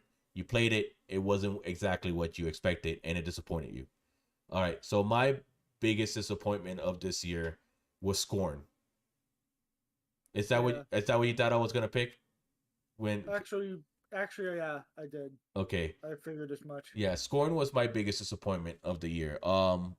The game was good. I liked it for what it was. The puzzles were very intriguing. The walking around the environments, the sound design. It was one of the best games that that I ever played, and it was really well optimized on my PC. Even though I was recording it, it was one of the only few freaking because High on Life was poorly optimized on PC. That's why I'm playing it on my Series S, because it runs like shit on my PC. Apparently they fixed it, but at the time of recording, it ran like shit because it needed a patch or two, and I was like, nah, I'll just play it on console, because again, the console version was fixed before the PC version was, so I just decided I'm gonna play it on console. But yeah, Scorn had great puzzles, great environments, sound design. Of course, the weakest aspect of the game wasn't the fact. A lot of people complained that the game didn't tell you anything, and they're like, "Oh man, the game doesn't hold my hand." A lot of people didn't even get past the first puzzle. I've been reading people basically like discuss this game, and a lot of people didn't get past the first room. They were walking around, they were scratching their heads, and to tell you the truth, the first room's puzzle wasn't that hard. Honestly, all these puzzles are not that hard. All you got to do is basically walk around and just look. And I feel like people just walk around and they try the first terminal that they see. It doesn't work. They try the second terminal. It doesn't work. They try the third terminal. It doesn't work. And they're like, oh, this game sucks. I'll control delete. And then they just stop the game. Zoomers. Yeah. The point is that the game encouraged exploration. You had to look at your environment. And the thing is that you had to try the switch. Every time I came across a switch, I will try it. And then basically, like, I will see the mechanism try to work, but then it won't work because it got stuck. And I'm like, okay, that's obviously not the solution. So then I will go walk around somewhere else, and then there'll be another thing, and then I'll click on that, and then it will move something else. And I'm like, okay, I see what the game is trying to do to me. Then I get to somewhere else. I'll go upstairs somewhere else, completely unrelated to the area I was. I pull the switch. It unlocks the locking mechanism or whatever. Then I go down, I pull the first thing, it gets the machine in position. Then I press the second switch, it gets the thing that it was supposed to get, and then from there, you just follow the flow of the puzzle, and then you keep trying. The whole point of the game was that in order for you to solve puzzles, you go into a room and you just have to try it. You click on the thing and you see what it does. That's all you had to do, was just test the puzzle out. It wasn't that hard. So yeah, don't get me wrong. There are times I had to cut because I'll be walking around the room for 5 minutes and I'm not saying anything because in my mind, I'm like, I'm going to cut this because it's just me walking around the same fucking environments for 5-6 minutes and nothing's going on. There's no enemies. I'm trying to solve the puzzle, but eventually I will solve it. It would just take me a bit, but I don't know. I like puzzles in games, Of course, I'm playing games like Resident Evil on the channel, and those games are like Of course, the puzzles in those games are pretty easy. Most of the time is you walk into a room, you know, it says it needs a valve in order for you to, control the pressure. You walk out of the room, you find the valve somewhere else. You come back, you put, you turn off the pressure of, and now the steam is off, and now you can basically continue. And you find a door, you find a key to like 5 different doors you couldn't open before, and now you have to go there and you got to open those 5 doors and see what's behind those doors. Like I say, man, I don't know, man. I guess it's because I grew up playing survival horror games that basically, you have to look at your environment and you have to basically like think outside the box for puzzles that you can tell there's a whole generation shift. Of course, I'm not saying that scoring is everybody else. It can be a game for everybody. It certainly can't be. And the weakest aspect of the game was the combat. It wasn't the worst combat I played. It was responsive enough, but the problem is that it just felt way too slow. That was my only problem with the combat. It was way too slow. If they would have sped up my character movement a bit, or if they would have gave me some kind of dodge, or maybe even a block, or both, then it would have made the combat more serviceable. But the thing is that did I like what? The Evil Within combat a lot better? Yeah, because the Evil Within gives you more options, dude. Because the problem with the problem with Scorn's combat, like I said, is too slow. Enemies move faster than you, unless you're sprinting. But then when you're sprinting, you can't attack. Sprinting is just good to run away. So pretty much every combat encounter basically happened like this. You only had 3 enemy types. You had the little chicken little guys that I always called them chicken littles because they look like a rooster walking towards you. You had the ones that would crawl on all fours. I used to call them the fetuses because that's exactly what they look like. And then you had the bulls. You had the bull. Well, the fetuses were a lot bigger than the chicken man or the chicken little guys. But the thing is that they just walked around like newborns, so I just call them fetuses. And then plus they look like fetus. They look like something that was just birthed out. That that's only been in this earth for like 2 minutes. That's exactly what they look like. But and then the last thing was the bulls, and they only had these, and they were like the biggest enemies, and they would charge at you. Like Pinkies from like Doom 2016 or something. But the thing is that they were a lot slower, and of course their character's slower, so yeah. But every combat encounter was basically like, I see an enemy, I will make sure there's an obstacle between us, so like that when they start shooting their projectiles, they wouldn't basically the projectiles wouldn't hit me, and the projectiles hit hard. And like I said, I don't know what they want. This game felt like it had a lot of half-baked ideas because the puzzle element was great. The combat, not only was it slow, but the problem with the game too is that the game had very, very, very limited resources. It was to the point that when I got to like deeper into the game, it got to the point that I was avoiding enemies, not because the combat was hard, because the enemies have more of an advantage than you do.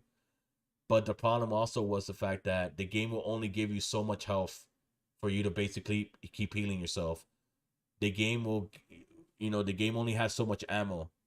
And the fear of death in this game was severe for me while I'm doing the Let's Play, because when I'm recording, I'm trying to, I only have so much time to record, and I have to make the episode at an appropriate length, which I try to keep it anywhere from 45 minutes to an hour is my average video time.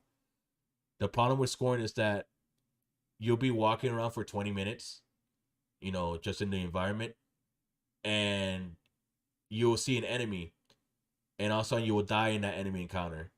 And then when the game loads you back up at the checkpoint, the game sends you 20 minutes back. The game had very shit checkpoints, so a fear of death in that game was severe because you will die, and then when you die, you basically, like, the last 20 minutes, of course, you will speed up the gameplay a bit, so the last 20 minutes you will play will become 13 minutes, but the whole point is that I will have to play that segment again, and basically your character doesn't move very fast, and I'm trying to avoid enemies, so anytime I see anything spawn in, and the thing about the AI is that the AI pathfinding was not that well. If you have something in front of you, they don't know what to do. They basically will try to walk around it and they couldn't attack you. So basically I will use that to my advantage, because if you're if an enemy sees you, just basically hide behind a corner, and the minute they, the thing is that they had to basically leave the corner and basically be standing right in the hallway in order for them to see you. So if you're hiding behind the corner and they're basically, you have this much space, and there's, and they haven't gotten to the actual like opening of the hallway, they can't attack you. So basically, that's what I would use. I would hide behind the corners, and once I figured it out, I would just shoot them from there, and they wouldn't be able to attack me. So, of course, if you watch my videos, I always trivialize AI all the time. If you watch my Dead Space videos, when I figured out that there's certain rooms that the necromorphs can't enter, I will basically use that for my advantage. Granted, if I was in one of those rooms, when you're in one of those rooms that the necromorphs can't enter, they didn't fix this in part 1, but they fixed this in part 2 and 3. You can't damage them. You have to enter the room that you're in, and then they lock onto you, and then you can damage them. But in Dead Space 1, if they're inside a room that they can't enter because they're not programmed to enter that room, you can be inside that room and just shoot them and kill them and then come out. Of course, like I said, they fixed that in the sequels, but in the first game, you can manipulate the AI like that. But anyways, that was my most disappointing game.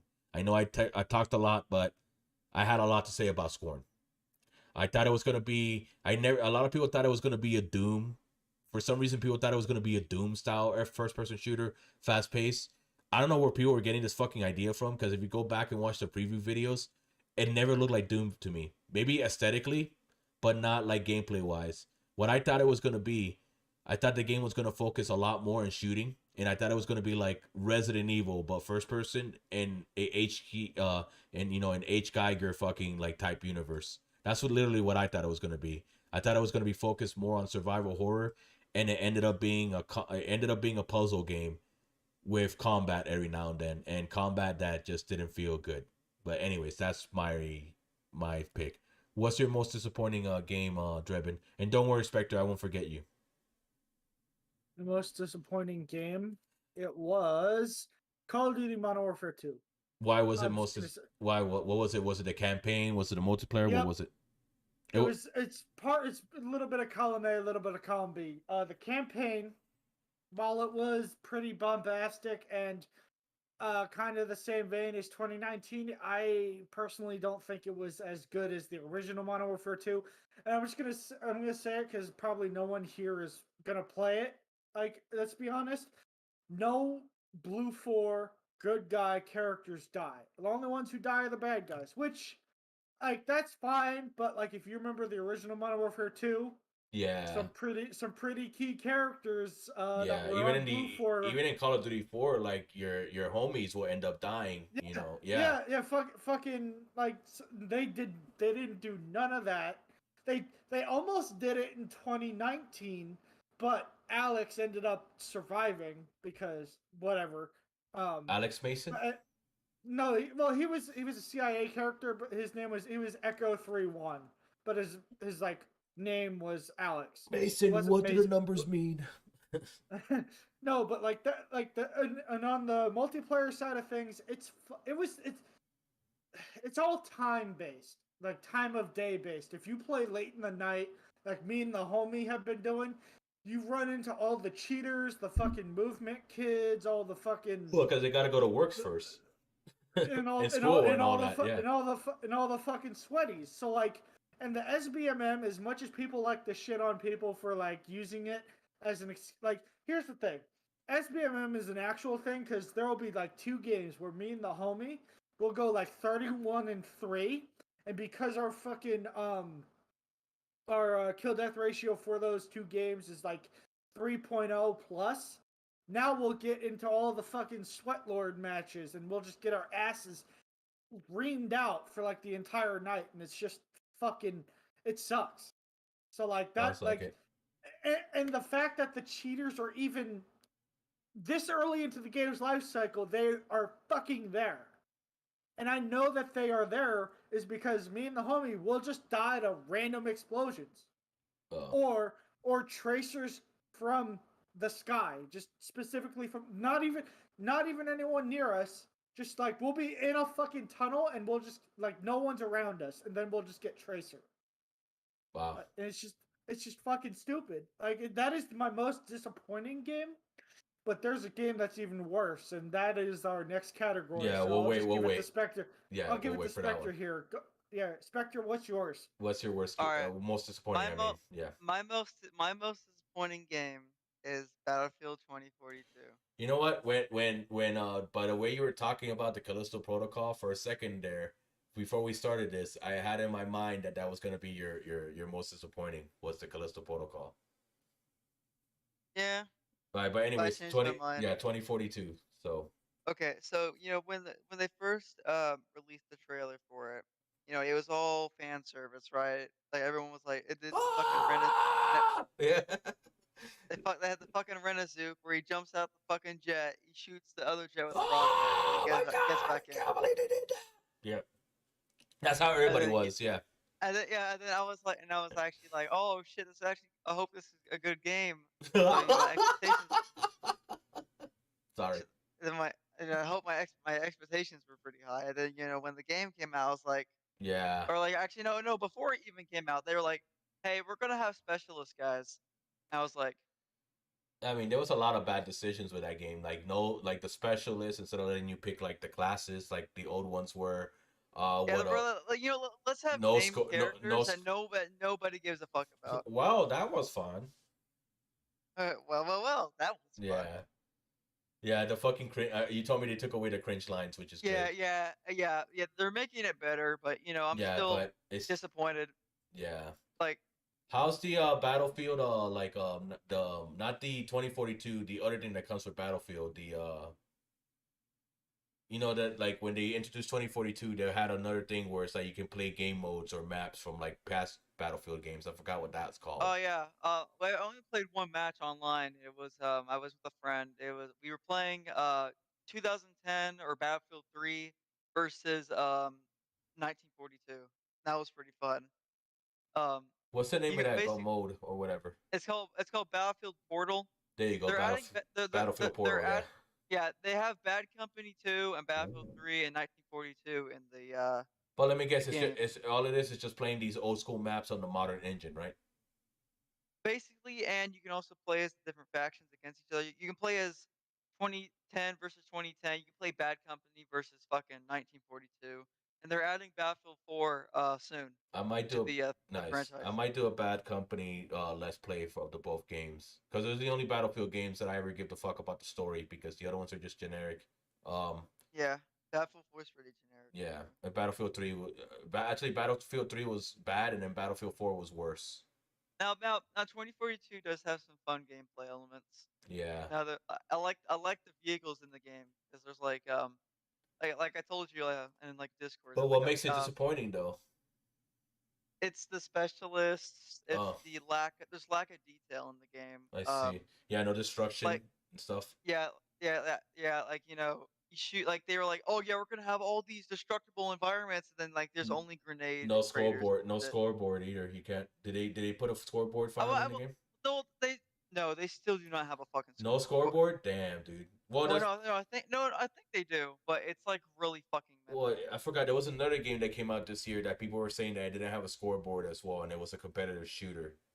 I They forgot. they do have destruction in the game, but it's like just like simple, small buildings and Yeah. stuff. It's like there's no fucking skyscrapers falling down and No shit. level, Like no levolution. no, there's no levolution. Damn. There's only now the cool thing about it is the um the environmental disasters and Yeah. shit that come up. There's fucking tornadoes and shit that just Yeah. appear out of nowhere. You can fly in the tornadoes. Your tanks and shit can get picked up by the tornadoes. Nice. Yeah, Yeah, because I remember that was the biggest selling point. Like, because I remember like Battlefield 4's biggest selling point was like, you see that skyscraper, you could blow it the fuck up, man, and then the whole level changes. That's where the levolution thing I was talking about. And then yeah. and then Battlefield 1 didn't do that. I mean, they did have levolution, but like Battlefield 1 didn't do anything to like stand out besides it being a World War I game. And then Battlefield 5, added wokenism and basically robotic arms to basically female soldiers and shit to World War II. Yeah. I noticed And then when the game came out, they actually took that out because yeah. everyone was Even though they shitting were on even it. though they were arguing with like everybody and be like, you guys just don't know your history. You guys just don't know your history. You know. Yeah. There was like, you know, women back fighting in World War II with like robot arms and like fucking mech suits. Did you not know? I wish I had a cup of coffee right now so I can recreate that meme. The women Oh, meme. you need. Women. Yes, woman. Yeah, fucking what is it? Is the Fucking sniper it's from TF2. it's a sniper from TF2 and the medic from TF2 having coffee. Yeah. Yes, Yeah. women. Yeah, that's all that's ever said in the meme. It's just the word women and they both laugh and that's it. Yeah, and they sip coffee like. Yeah, and they sip coffee. Yeah. Yeah, so every time I see in a comment, if I see someone put a coffee cup and that's the only thing they write, then I'm like, yeah, they just literally said women. Yep. Woman. But is that all you're gonna add for your disappointing? Because we're gonna get into worse and then game of the year and then the stream is over. Yeah, I have a worse one. All right, so all right, gotcha. I'm gonna go first to Drebin and then we'll go through the same rotation. Gotcha. So we actually played this game this year. It was a game that I was like, hey, let's try it out. It's going free to play. The worst game I played this year was a game called Battalion Legacy. That game fucking sucked. So here's the development. Yeah, because I remember I was hyped about it. And I'm like, well, I wasn't really hyped. I wanted something else to play. And I'm like, oh, this game's going free to play. Let's try it. We tried it on stream. I actually delisted the stream because it was a 30 to 45-minute stream and we weren't having fun. I remember I delisted the stream and then and then I streamed again that same like 5 minutes later, and then we went to play a good game, which was Enlisted. Yes. Yeah. So the problem with Battlefield Legacy. So this game used to be called Battalion, not Battlefield. It was called Battalion. It used to be called Battalion for 1944.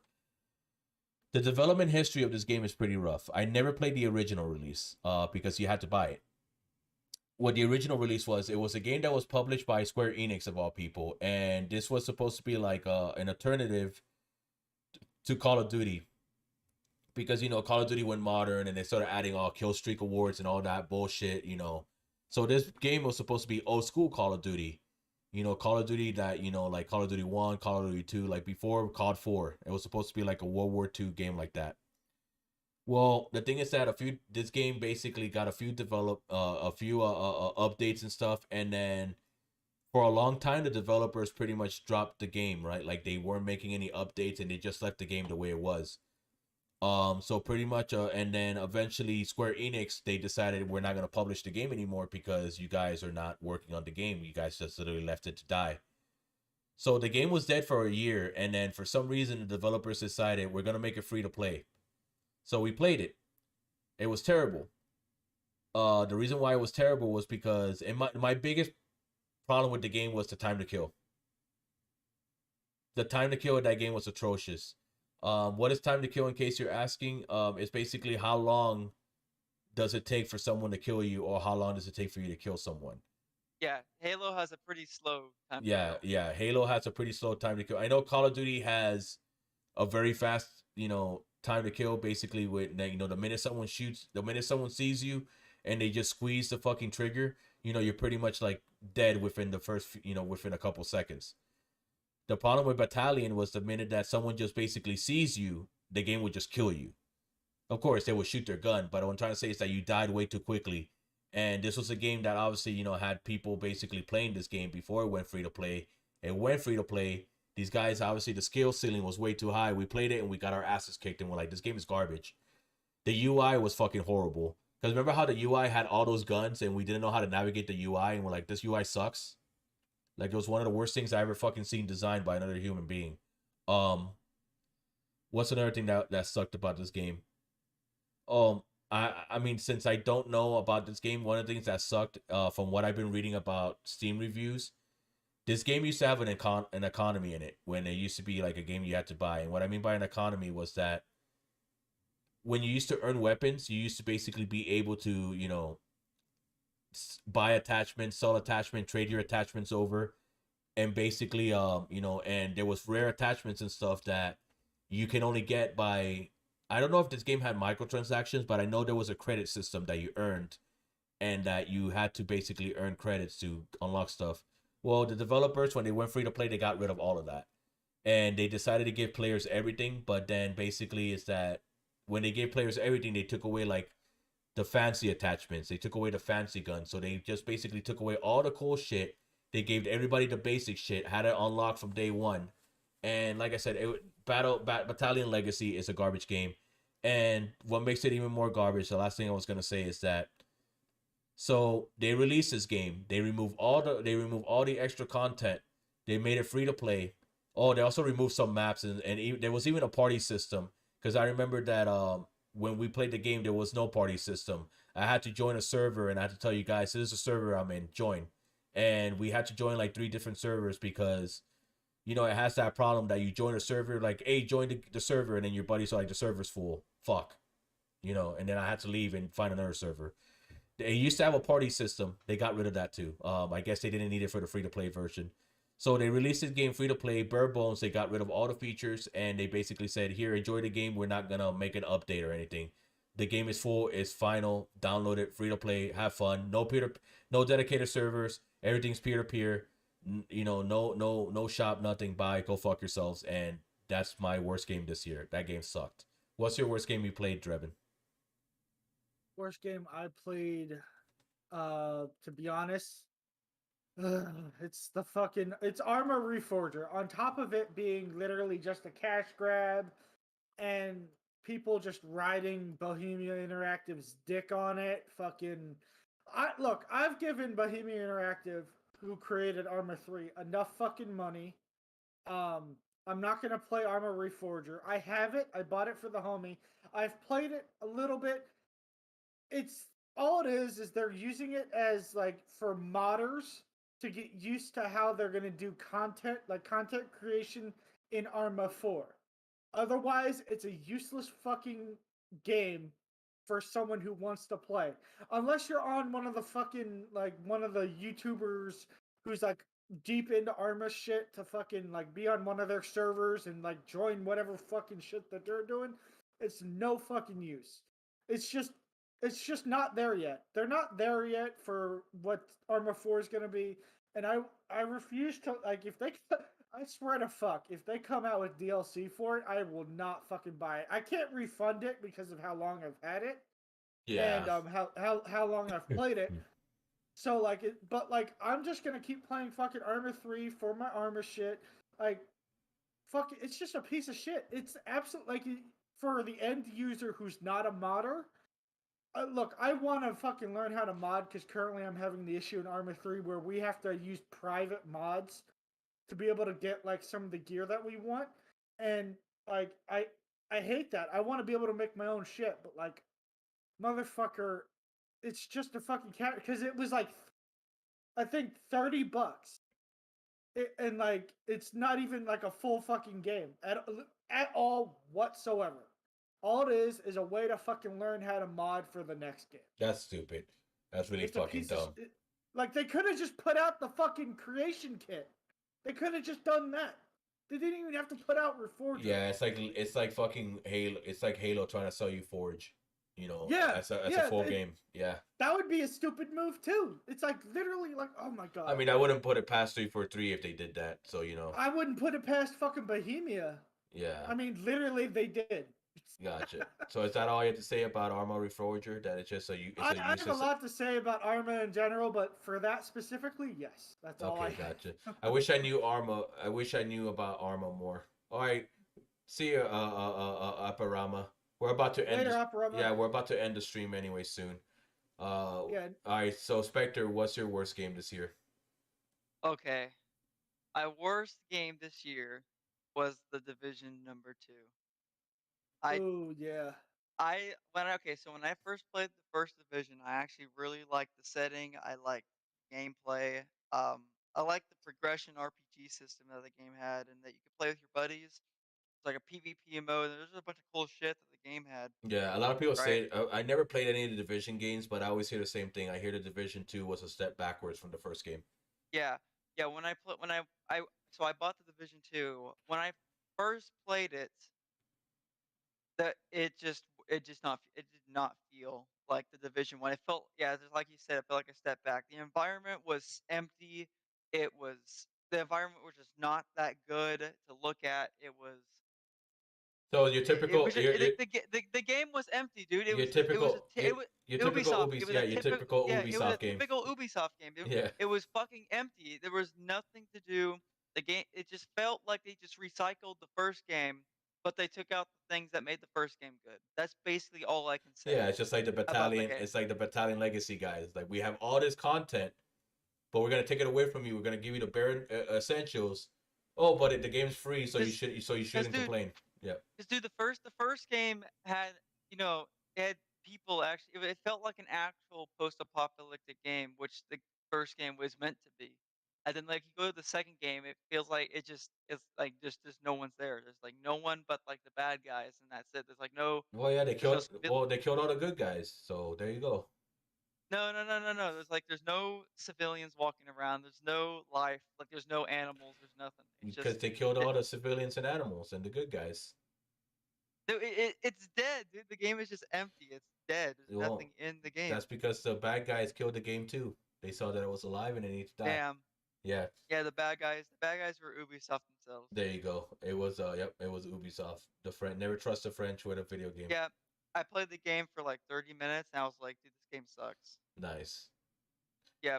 Yeah, it was about the same It was time we played Battalion. dude, yeah, it was also oversaturated too, dude. Like all of, like the environment was just so bright and colorful for no fucking reason. Well, it's It was just like, dude, it's what happens when there's an apocalypse. The sky just gets brighter for whatever reason. It happens all the time. Yeah. yeah, they make the grass like fucking Xbox You green. should touch grass though. I'd rather touch grass than play that game. Yeah. Right. I would rather touch grass than play Armor Reforger. Yeah. I mean, I can go downstairs right now and just touch grass and then come back upstairs. I could go outside my fucking building and go touch grass right Nice. there. All the grass. We gotta touch it. Touch all the grass. Yeah, and it's well All right, manicured so grass 'cause last- it's apartment. All right, let's move. thing. Last thing. Best Okay. game. Mine's gonna be pretty Best short. game. My game of the Okay. year. My game of the year is a game I already mentioned. It was my best RPG this year. It was Elden Ring. I already talked about it. It was the best thing that From Software could have done with the formula that they had moving forward. I played. I didn't play it for the channel. I played it before I started YouTube. So I bought it day one and I played it. I beat it. I did a little bit of co-op shit and PvP shit. Co-op shit with a few friends and PvP stuff, the bare essentials that they had, and then I was done with the game. I know there's more DLC coming out, so I don't know if I'll play it for the channel, but I'll play it definitely on my own time because I really like that game. So that was my game of the year. You, Drebin? What was your game this year? Mine's Ready or Not. I've already talked about it. It's literally my favorite game I've been playing recently and the entire year, really. Gotcha. There's a lot of content that they've put out. Like I said, it grew about like 30 or 40 gigs since I first had it. It's come a long way, and it's only going to get better. Gotcha. What about you, Spectre? Your game of the year this year? My game of the year has to be Red Dead Redemption 2. The game just looks and plays really good. Like, it's Rockstar. I mean, So I like the characters a lot. I have played Red Dead Revolver and Red Dead Redemption, and I beat those games when they were relevant. I never got to play and beat Red Dead Redemption 2 because I think it came out in 2018, and it came out the same year that God of War did, and that's another game I never played. The only God of War game I ever played was the first one, and I never beat it. I got to like there was a part where basically I was in a desert and I had to navigate to the desert and there was like these fucking ghost ladies flying around. I think they were sirens or whatever, and I was looking for something. I forgot what I was looking for, but that was the last part. If you played God of War 1 and if you know that part, then you know where I was. But I didn't even finish the game. And then pretty much the entire series kept going on without me, and now we're in Ragnarok, which is like the 7th game in the fucking franchise. But yeah. Those are two games I didn't play. Yeah, but that's basically it. That's basically it. All right, guys. Well, I didn't expect it to go 3 hours. I didn't want this to be a 3-hour stream, but what can you do? It ended up being 3 hours. Yeah, because I can't believe it was 3 hours. Because we kept getting. We only had.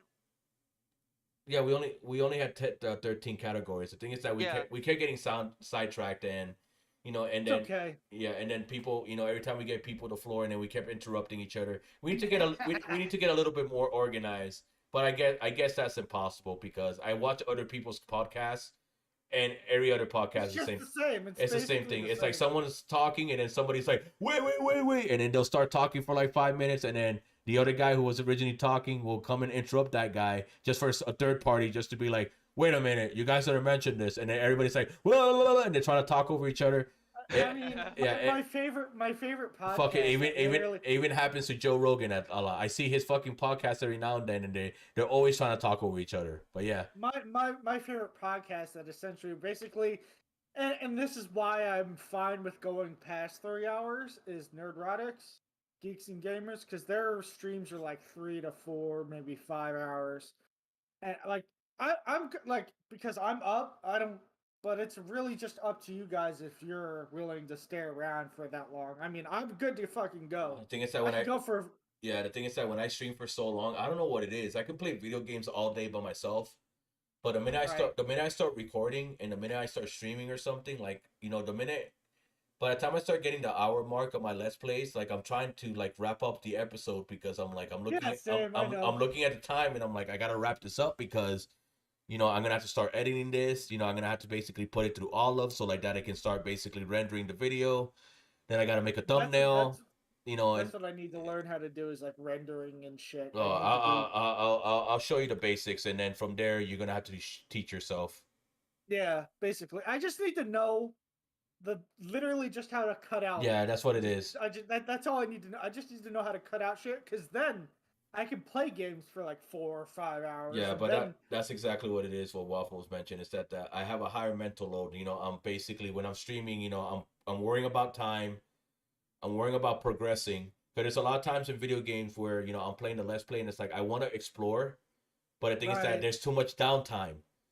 Yeah, So you know that's why I don't like. That's why I haven't tried to play. I did try to play you know Oblivion, you know, on the channel once. I did 5 episodes, but I delisted that and I stopped playing it because no one was watching it. I delisted it right. because number one, it's hard to make content because every time I kept doing something in Oblivion, you know, I kept trying to rush it because it's like I'm doing a let's play, you know, I don't have time to explore, and that's gonna make people bored if I'm just walking around the field with nothing happening.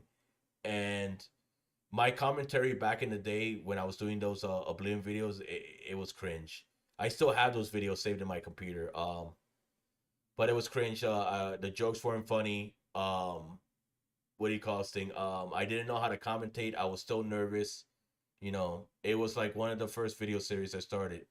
But yeah, I basically quickly abandoned Oblivion. I might come back to Oblivion, but if I do Oblivion, it'll be a live stream. I'm not doing a let's play because at least for live streams, you know, you're watching it live, and I don't edit my live streams, so I keep the VOD up. So even if I'm fucking around in an area for an hour, if you watch the VOD, you're getting an hour of me fucking around. You know, Right. it's not like my let's plays where basically I play for 45 minutes to an hour, and then if I'm fucking around or something, I'll get rid of those parts. So you guys are not looking at me for 5 minutes, you know, looking around the room and be like, where the fuck do I go now? You know? But yeah. Anyways, thank you, Waffles. I know Aparama left. I don't know if Kyle, which is Drebin's friend, is still here. But He's playing Call of Duty, so he has to concentrate, so don't worry about okay, it. that's fine. Well, anyways, thanks for stopping by, Kyle. I know I don't know you, but I appreciate for you being a viewer. For anybody who's watching the VOD, if you guys scan your you know, this QR code, it'll take you to the Discord server. Um, and also, if you don't want to do that, the link is in the description. Just click on it, and it will take you to the Discord server. I regularly update there. I do polls and ask you guys what you want to see. I try to do it in the communities, but only like 3 people see it because I only get like 2 to 3 likes anytime I write a community post. And like I said, for some reason,